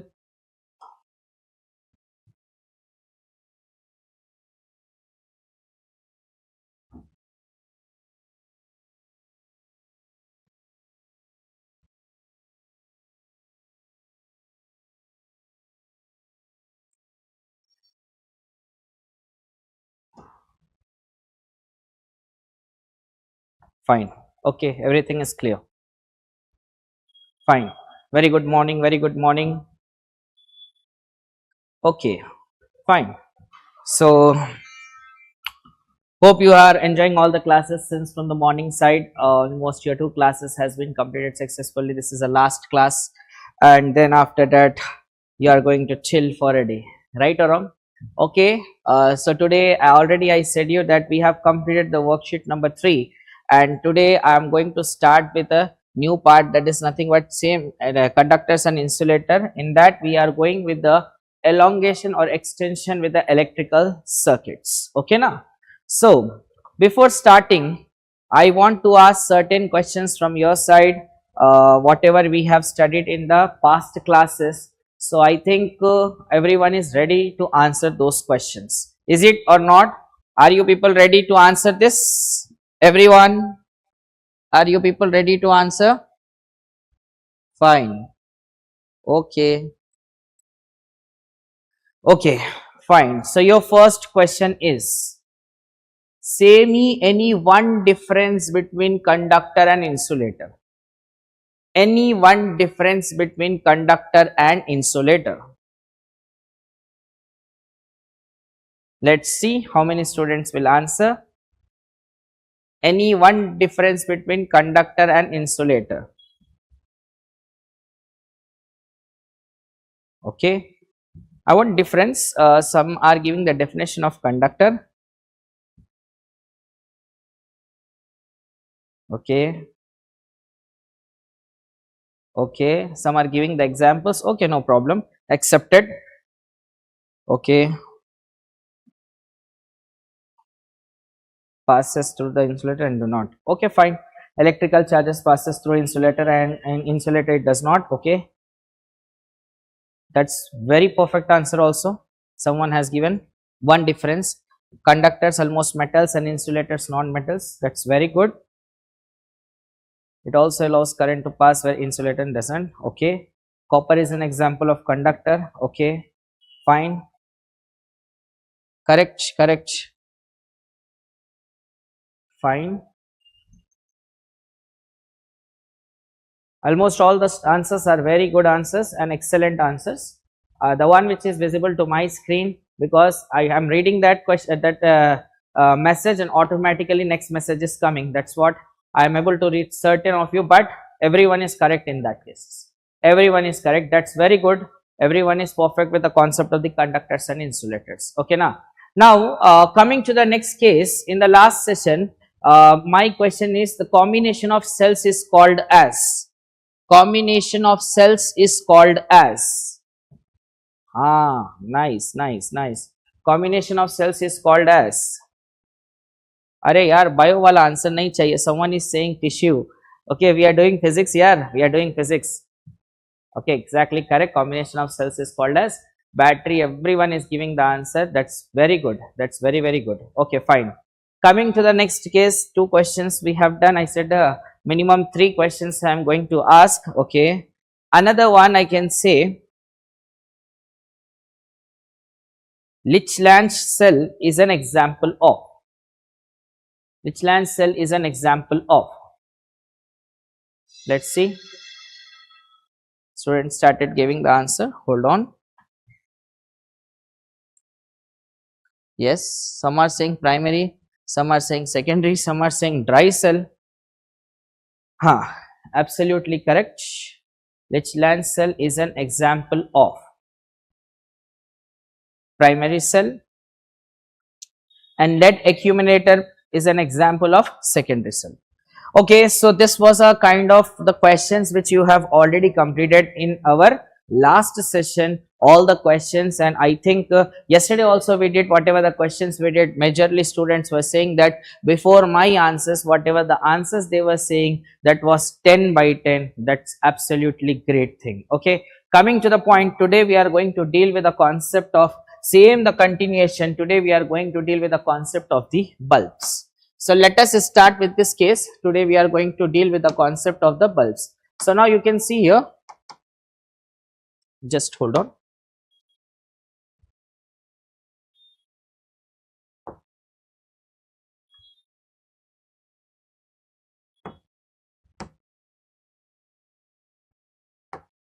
Please hold on for a while.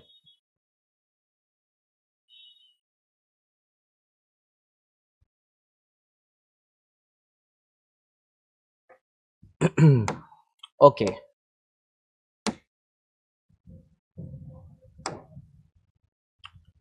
So today we are going to deal with the concept of the bulbs. Please have a look at this part. So first thing what we are going to study about the bulb.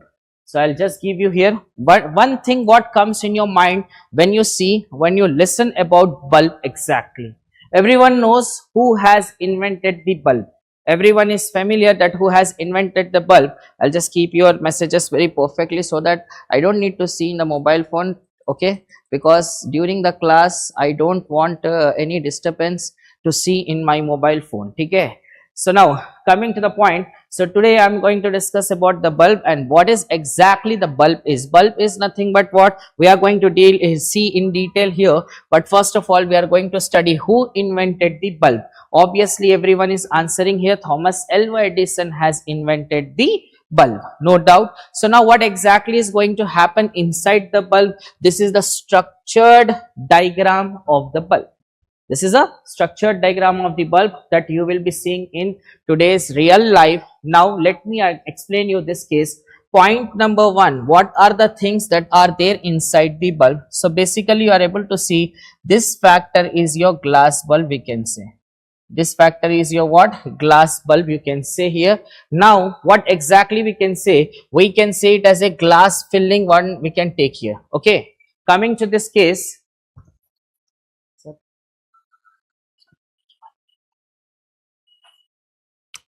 fine. Just hold on please. इसमें लिखे हुआ नहीं आ रहा, ये लिखे हुआ नहीं आ रहा, ये ऐसा करना पड़ा या ऐसा. वो प्रॉब्लम है सर, उसको नहीं दे रहा जब से, सडनली आ गया वो, नहीं पता मेरे को भी, जब से ट्राई कर रहा हूँ मैं नहीं आ रहा.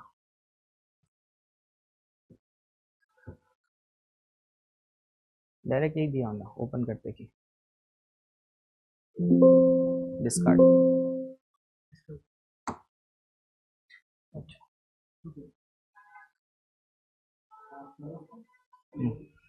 प्ले करे तो वही दे रहा हूँ. अच्छा, हाँ ये दे रहा है. उसको तो बात के आरो मैप लेना उसके पास में, नहीं दे रहा. हाँ क्लोज करो सर.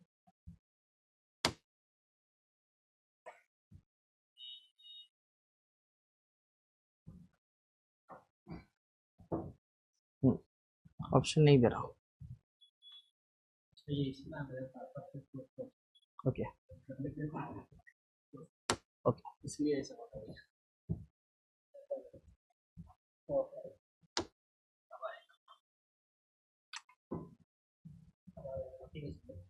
ये वाला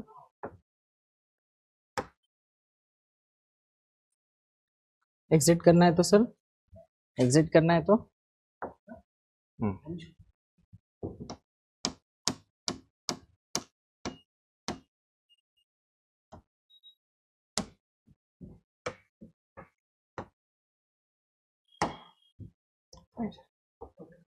right sir.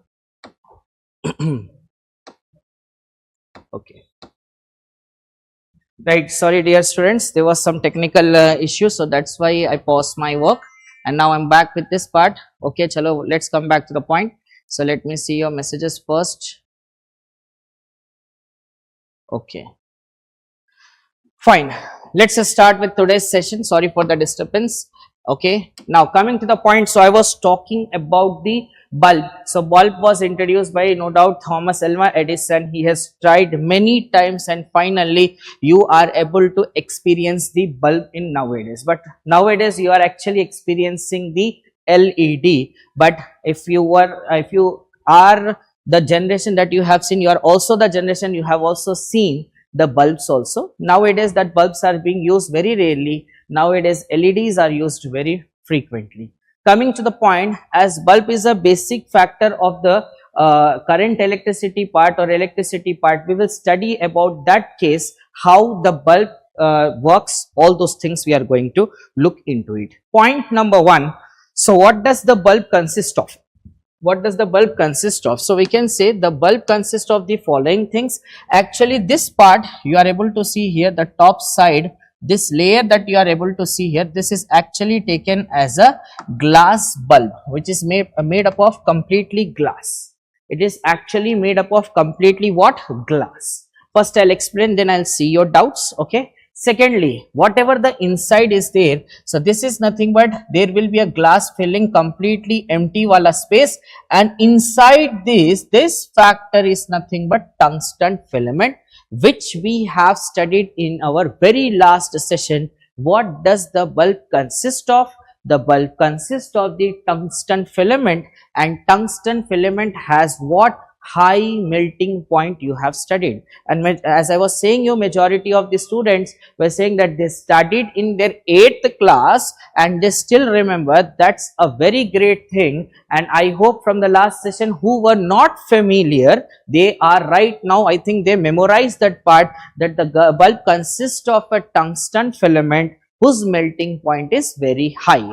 Anyone from the class, did you remember the temperature which I said you? Did you remember the temperature which I said you? What was the approximate temperature? Did you remember? Yes, that's good. Yeah, that's exactly okay. Right, 3200 or exactly 3222 at the end degrees Celsius. Don't forget. But once you go with your higher levels, there will be different scales of the temperature. Here we have degrees Celsius. That's very good. Now coming to the next case, and now here we have this tungsten element has been supported by 2 wires. These are the wires, we called it as support wires. I hope you got my point. And then after that, inside this, these wires are actually made up of lead wires.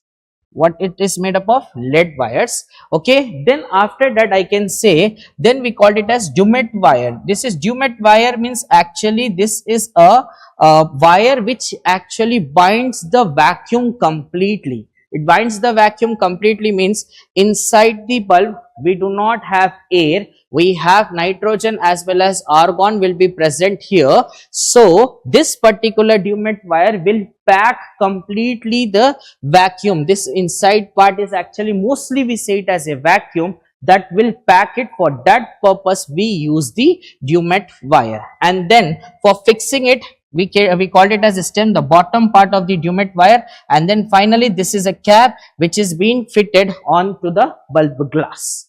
I hope everyone got this part. So this is the complete structure of a bulb.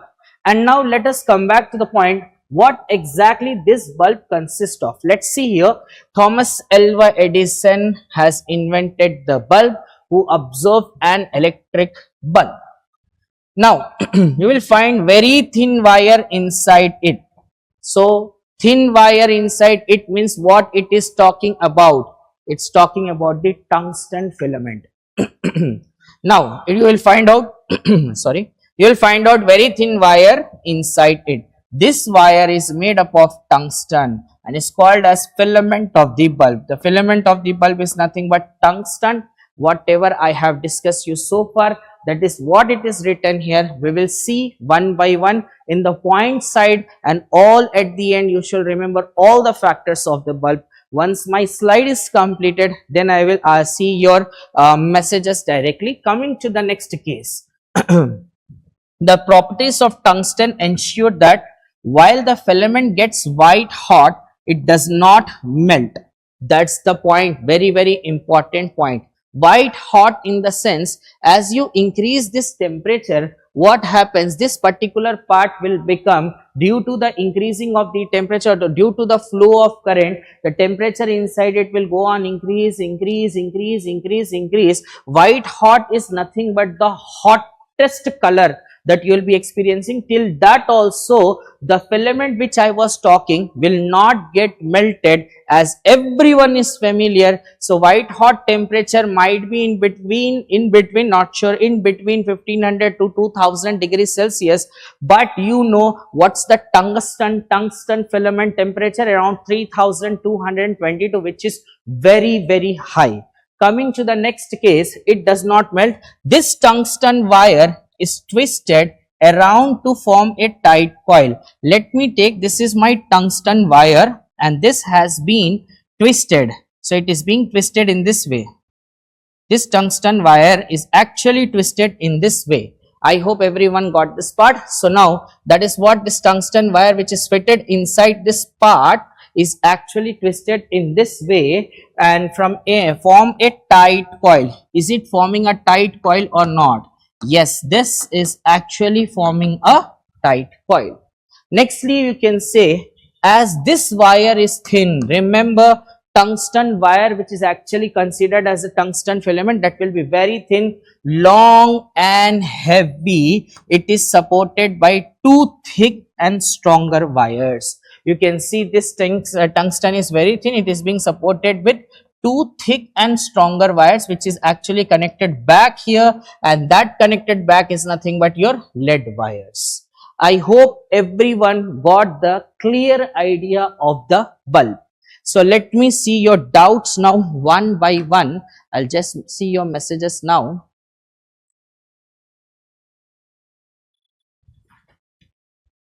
What about the two circles on the top of the tungsten? Which two circles? That is only for the purpose of the fixing one. That is only for the purpose of the fixing one. Okay, right. Okay, we will share it. How thin is the tungsten coil? I cannot say you exactly its measurement. It varies with respect to the bulb to bulb. 60 watts bulb will have different part. 40 watts bulb will have different thickness. So every tungsten shape will have different thickness based on their length also. Sir, why we have argon and nitrogen in bulb?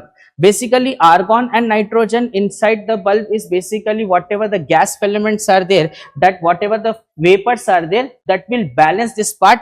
So 80% of argon and 20% of nitrogen will be available to balance this. And due to high temperature, suppose instead of that, if I would have kept air, your question is absolutely correct. I am giving you the answer for this. Instead of argon and nitrogen, if we will have kept air, because of the high temperature, that air will have get oxidized, and then as a result it will have not worked exactly. What do we mean by filament gets white hot? Okay, coming one by one. Please hold on. I'll come back to your doubts. If you are watching, so I cannot see your messages. Please wait. Someone has asked, what do you mean by the term? Just a minute. Someone has asked one doubt. 1 minute. What do we mean by filament gets white hot? Someone's doubt is there. What do you mean by the term filament is white hot? Coming to the point, if it is white hot means there is actually a color we say. Hope you are familiar with this case. VIBGYOR we say. VIBGYOR. These are the natural colors actually. Violet, indigo, blue, green, yellow, orange, red. Got it? Now, when you start heating any of the metal, So initially whatever be the color, it will be going towards the other side, towards the red side. पहले red होगा, then उसके बाद blue होगा. First that will acquire this following colors: red, then yellow, then after that blue or gray or indigo, and then finally it will reach to the white hot color, which is, we can say it as a very highest part, where after heating any metal to the highest degree, we say it as a white hot. Okay, fine. How does a LED bulb works? 1 minute. How is tungsten heavy if it is thin? See, heavy in thin means nothing, but I'll make you understand. How is spring thin and heavy? Spring. Have you experienced spring? Spring. It looks like very thin. On 25th, any exam is here, sir? Will come to know. I'll give you the example. Have you experienced a spring inside a pen? Have you experienced? It's very thin, but sometimes in certain pens it seems like heavy. That's the point, the answer for your question. Next question, please. Next question. I might not see your messages now. So can the bulb use any other element except for tungsten? No, basically. So once again, can you say dumet wire? Okay, fine. Please, 2 questions. First I'll answer. Please wait. So someone is asking, instead of this tungsten, can we use any other element? For your kind information, you cannot use any other element. Reason behind that is tungsten is the element. See, what happens exactly, any metal which is getting the electric current, the temperature of that particular metal actually increases. The temperature of that metal actually increases. So it might increase to the maximum limit. So some other element coming. Why isn't the sun white? Its temperature you just consider. Beyond that is considered as yellow, and that is your highest temperature. That's a combination of the gases. That's a very interesting part. Let me complete this one. So here what we can say, this temperature goes on increasing. As the temperature goes on increasing, so every metal has its stability till last temperature. So in that, the tungsten is the only filament or only element which can acquire to the maximum of the maximum temperature that can be given to the bulb through the electric current. That's why tungsten is preferred. Next, what are the timings of that you will come to know? What is the element number of tungsten and what is the chemical symbol of tungsten? Tungsten, basically element name, that basically we can say it as a chemistry part. I exactly did not remember the element name, which as a physics we don't require it. Okay, and jahan tak meko khayal hai, we called it, we represent with the number W, maybe I'm sure, not sure. Its Latin name starts with W as far as my concern. Someone is asking, why isn't the sun white? What is the temperature inside the sun? Is it in thousands or not? Is it in thousands or not? Thousands or not? Yeah, tungsten W already I said. What is the Latin name? Wolfram something we say exactly. Is it in thousands or not? Someone is asking why sun is not white. See, basically we can say in sun we have majority of the gases combination. Here we are talking about only 2 gases. There we have many majority gases. Why is the bulb shape? Wolfram someone is saying. Okay. Why is the bulb thar shape? I did not got your that shape or spherical shape you can say. How we get colorful lights like the one in some homes? Okay, the colorful lights is because of the LEDs actually, and also there is a theory behind this physics. We can say the light travels in the form of a particle as well as wave like nature. So if it travels in the particle like nature, it consists of small cells, small part we called it as corpuscles, and the size of corpuscles gives you the color there. That's the main thing. Okay, the bulb is extremely, see, acha, what is the color of the bulb? What does the color does the bulb gives? What does the color bulb gives? Yeah, I'm coming, dumet wire, I'm coming. What is the color that bulb gives? I'm talking about, that is what the problem that you are facing actually. That is what the problem, majority of the students are saying any color. See, that is different what you are talking about. We are talking about the normal bulb. I'm not talking about the zero bulb. I'm talking about this normal bulb. Okay. So coming to the point, so this normal bulb which we utilize in a general cases like 60 watts and 80 watts and 40 watts and 100 watts, these all will give you only one color, that is yellow color. And why it is given yellow color? Because of the temperature tungsten filament. Second thing, one is because of tungsten filament, and the second thing is because of the nature, whatever the current will be flowing inside this part, because of the temperature it will give you. So these are the two reasons: high temperature, so high current will be flowing and it will be giving you which color? Yellow color. Another reason I can also want to say you, we can specify three reasons. Reason number one, tungsten is the first reason. Second reason, it's high temperature melting point, and the third reason, it has high resistance. High resistance, we can say high resistance wala case. ठीक है? Someone is saying 27 million Fahrenheit. That is what? The temperature of the sun. So this temperature of the sun will have multiple gases, and this gases combination will look like yellow to you. But if you go front, there are many things, but what is visible to us, that I am taking care.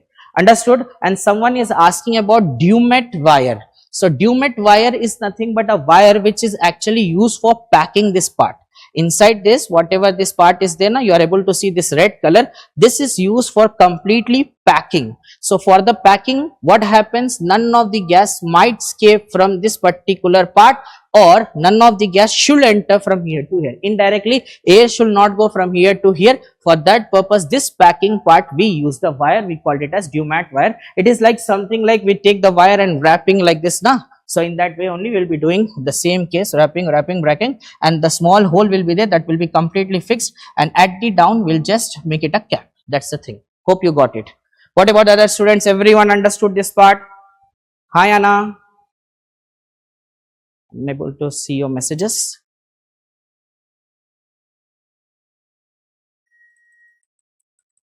Hold on.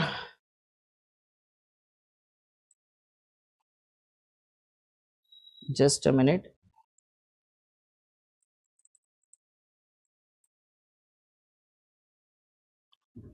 What is lead? I just saw that is.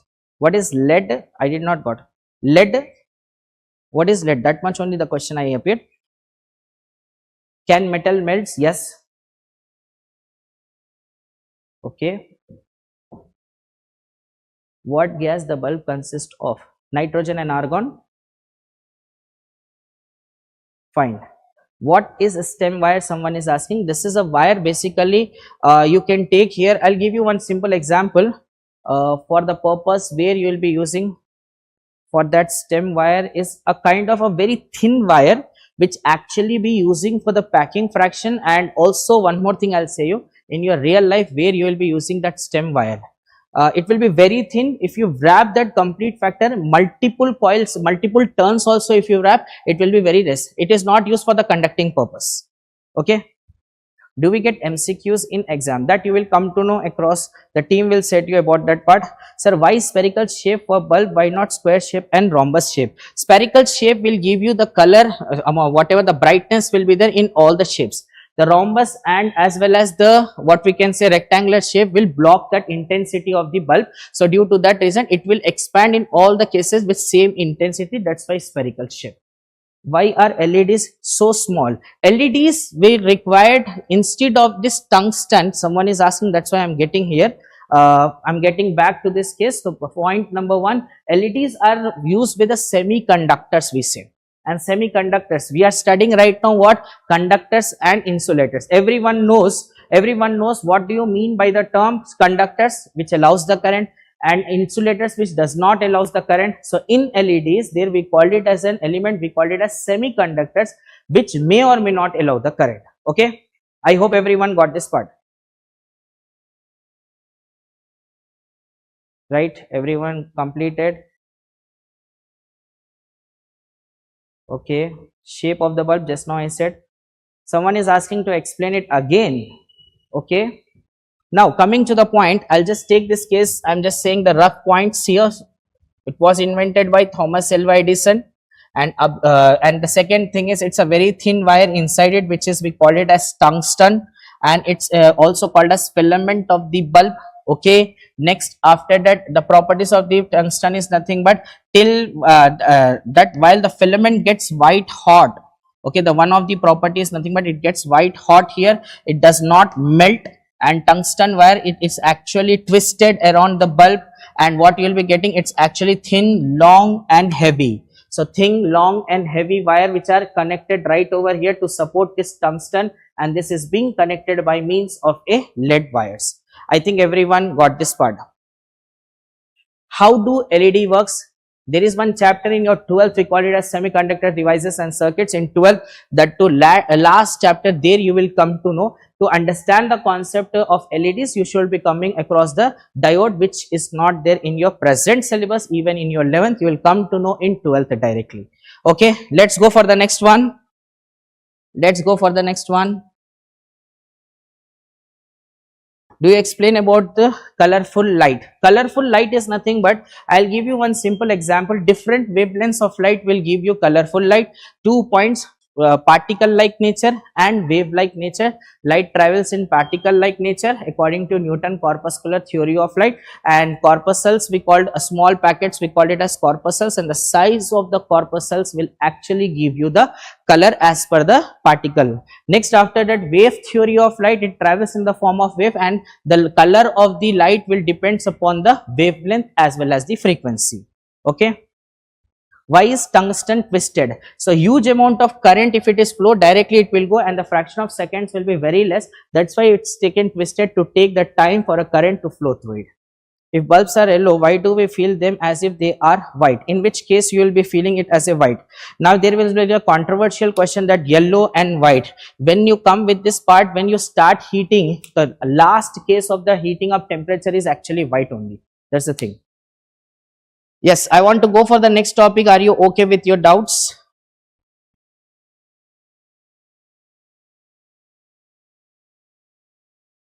Are lights in the bulb similar? Yeah, in the refrigerator similar? No. Are you okay with your doubts? Ashwin Reddy, what is your doubt? Let me know. Lalita, what is your doubt, please? Just type it. What is the state of light? Yashvi. If the glass in any other color, then it will give any other color light. Yes, it will. That is based upon, simply I'm saying, you are just getting confused. Honestly speaking, it's not like a shape of the color or glass of the color. It depends upon, once you go into your 12th, you will come to know the frequency of the light. There you will study the complete chapter. Here you are mixing your general knowledge with your basic physics. Actually you are mixing the general knowledge, whatever you know, and the basic physics is about the bulb. It will give yellow color because of resistance, because of the wavelength. Everything factors matter with respect to the bulb. Now we are studying with a very fundamental element, and you are comparing this fundamental element which was invented in 1900s, and you are comparing that bulb with the LEDs which is actually working right now on semiconductors. So that's why there will be a lot of difference. First we understand the basic scenario, then further we can go for it. So what happened if there is no gases in the bulb? See, there no gas in the bulb doesn't happen. Whatever is there, the bulb is designed in such a way, there should be 80% argon, 20% nitrogen must be there. No gas means indirectly it is a volume only, vacuum only. Okay. Someone was asking the doubt, or here, please complete your doubt here. 1 minute.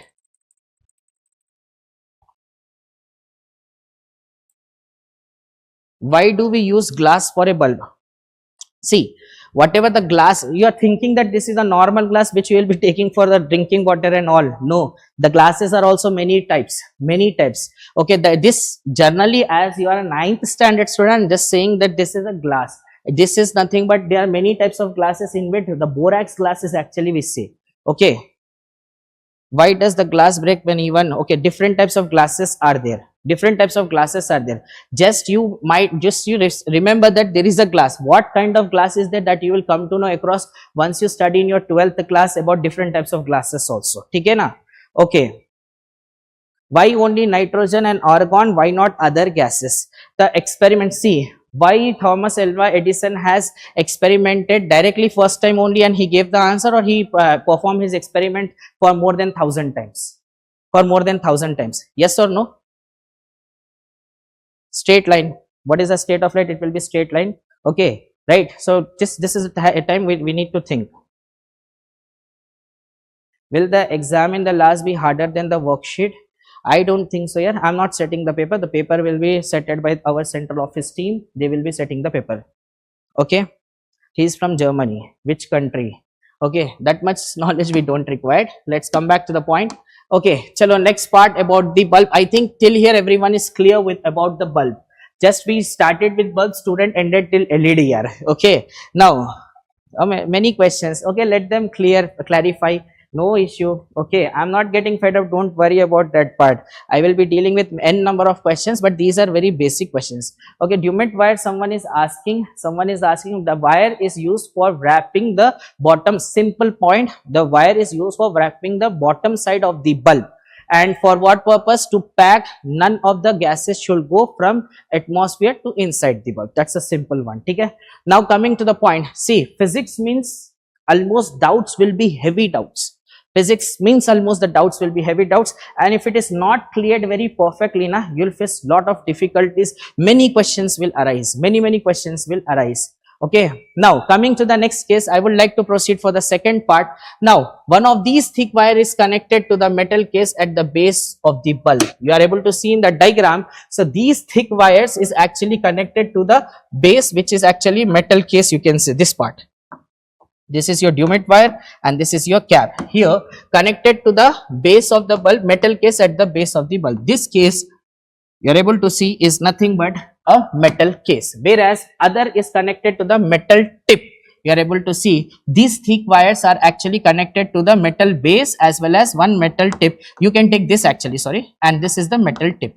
I hope you got my point. Next, after that, he is saying thus forming the two terminals of the bulb. So you can see the two terminals. This is one terminal and this is one terminal. By mistake, I said at this part. So this is the two terminals of the bulb. It's my bad. Okay. Next, argon and nitrogen are two gases used in filament type electric light bulbs. So which gases we are applied here? Argon, and which the gas? Nitrogen has been used. So how many percent of argon? Yeah. To be precise, 90% of argon and 10% of nitrogen is being used. Understood everyone? Got my point? So far, holidays homework, everything you will come to know in the last session. Everything you'll come to know in the last session. As of now, these are the classes which makes you understand how the concept works. So that's why all these classes are there, and your kind of revision also in these factors, and almost I am seeing majority of the students are giving a very good answer. So they are very strong enough with the concept. I am pretty sure that these students, when they are writing their JEE exam in the year 2020, this is your 9th class now, and then 10th, 11th, 12th, after 4 years, which means this is 2026, you will be writing a JEE in 2030. And now with that case, I believe majority JEE or NEET, majority of you can crack with a very good score, I believe, if you are writing JEE or as well as NEET. Okay, now coming to the point. Why does a fuse bulb does not glow? The fuse bulb does not glow because of only reason, whatever the gases inside is there, and that gases stops or the percentage decreases, the bulb will be considered as a fuse, and as a result this tungsten, this atmosphere that required inside this bulb to glow is nothing but argon and nitrogen. If that equal amount is not there, that's why it does not work. Okay, fine, let's come back to the point. Let us go for the next case. Okay, I hope everyone understood about the bulb. Everyone understood about the bulb, yes or no? Why does the bulb burst? See, I'll say you. Inside this bulb, whatever the part is there, this tungsten will have certain ability to acquire the current. Okay, now based on this thickness, whatever the bulb you are applying, so we have different factors. So we will be using, okay, in a fuse bulb, what is a powder in the bulb? Powder in the bulb, fuse bulb powder. Okay, we don't use any powder inside the bulb. See here, coming to the point. So coming to this case, I will be using, this is particularly, we called it as one element, this acquire its ability, we called it as resistance.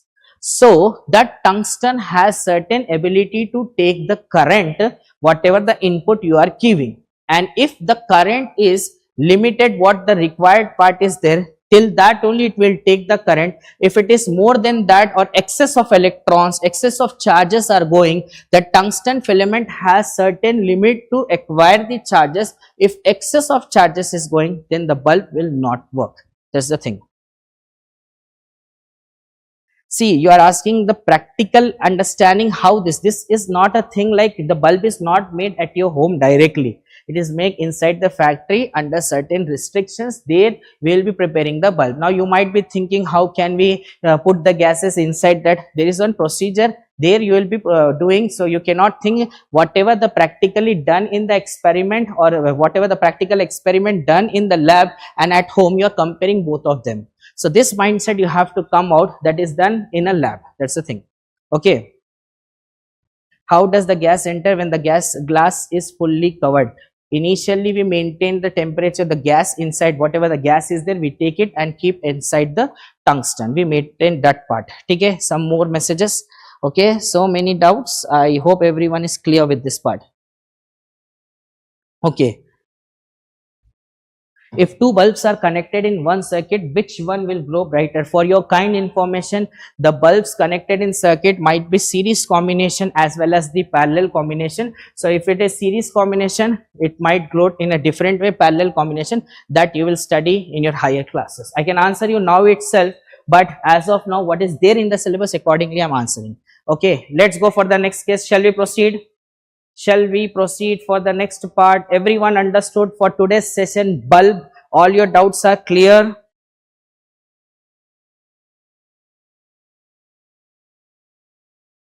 All your doubts are cleared?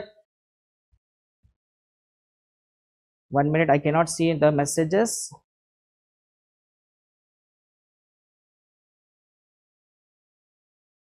If we blast the bulb, how much damage happens? See, how will you blast the bulb? The question arises. Nowadays you are just ma'am, you are wherever you are right now, you are in a generation, we called it as basically everything has been developed. Earlier days there was fuses. If there is an excess current is coming, automatically that fuses will take a load and automatically that fuse will take the load and no current will flow. As a result, if that fuse is working, then the whole current is supplied into any home. Similarly, we call that particular case in higher language, we called it as tripping. What we say? Tripping. Even in your houses also, if the excess current is being taken by any of the socket in your house, so there is a tripping. Automatically that tripping part means a on part will become off, and that is outside your houses. Maybe in your houses that particular tripping is there. Now this is a generation where everything has been came into existence. Now if you are talking about the bulb, so earlier also it has certain limits to acquire that part. So here also majority current goes.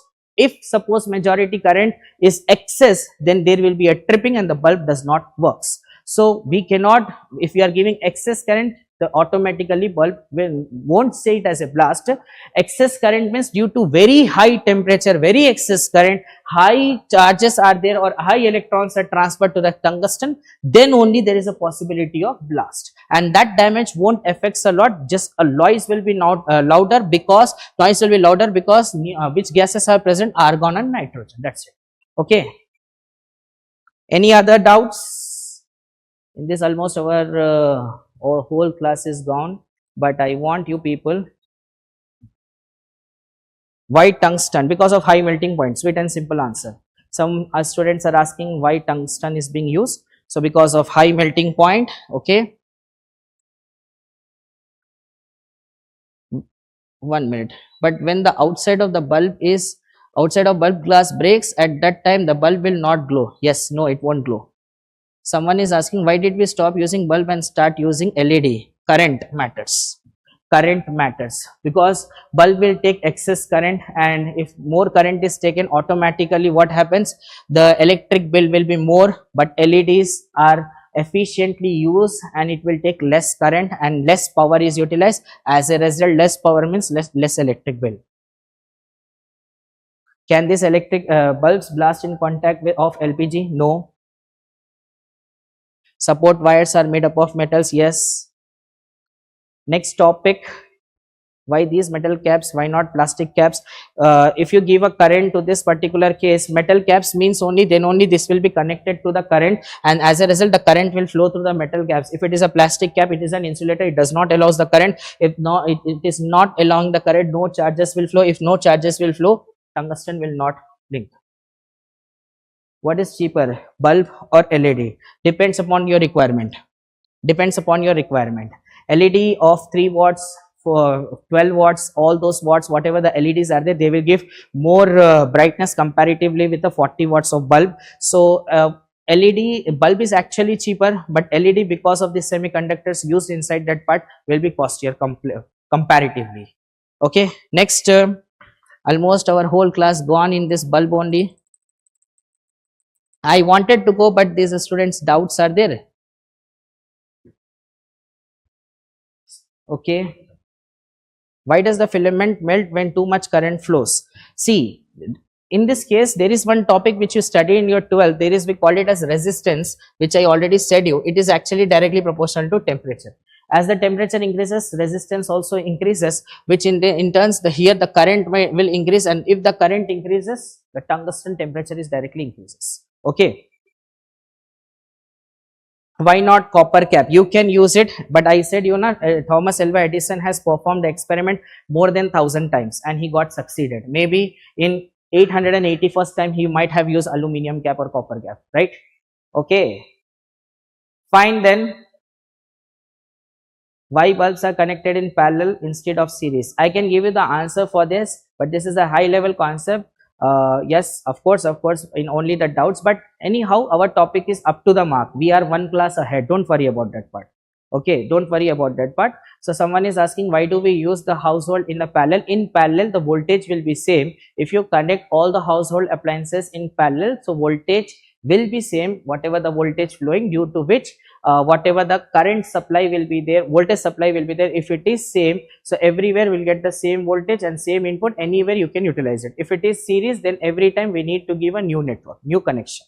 Okay, fine, don't worry about that part. We are already ahead, one class ahead of it, don't worry. That's why I have also involved more in the doubts. Everyone clear with this part, right? Hi Anna. Everyone, okay. LED, I cannot see your questions back to back. If you use the bulb for a long time, will they get damaged? It has certain limits, 8 hours, 6 hours, everything has certain hours limits, so you can use for it, and it depends upon the fluctuation of the voltage which is being given as an input. Okay, next, it will damage based on the fluctuation of the voltage. Hi Anna, right? Why is LED technology replacing filament worldwide? This is your homework that you find out.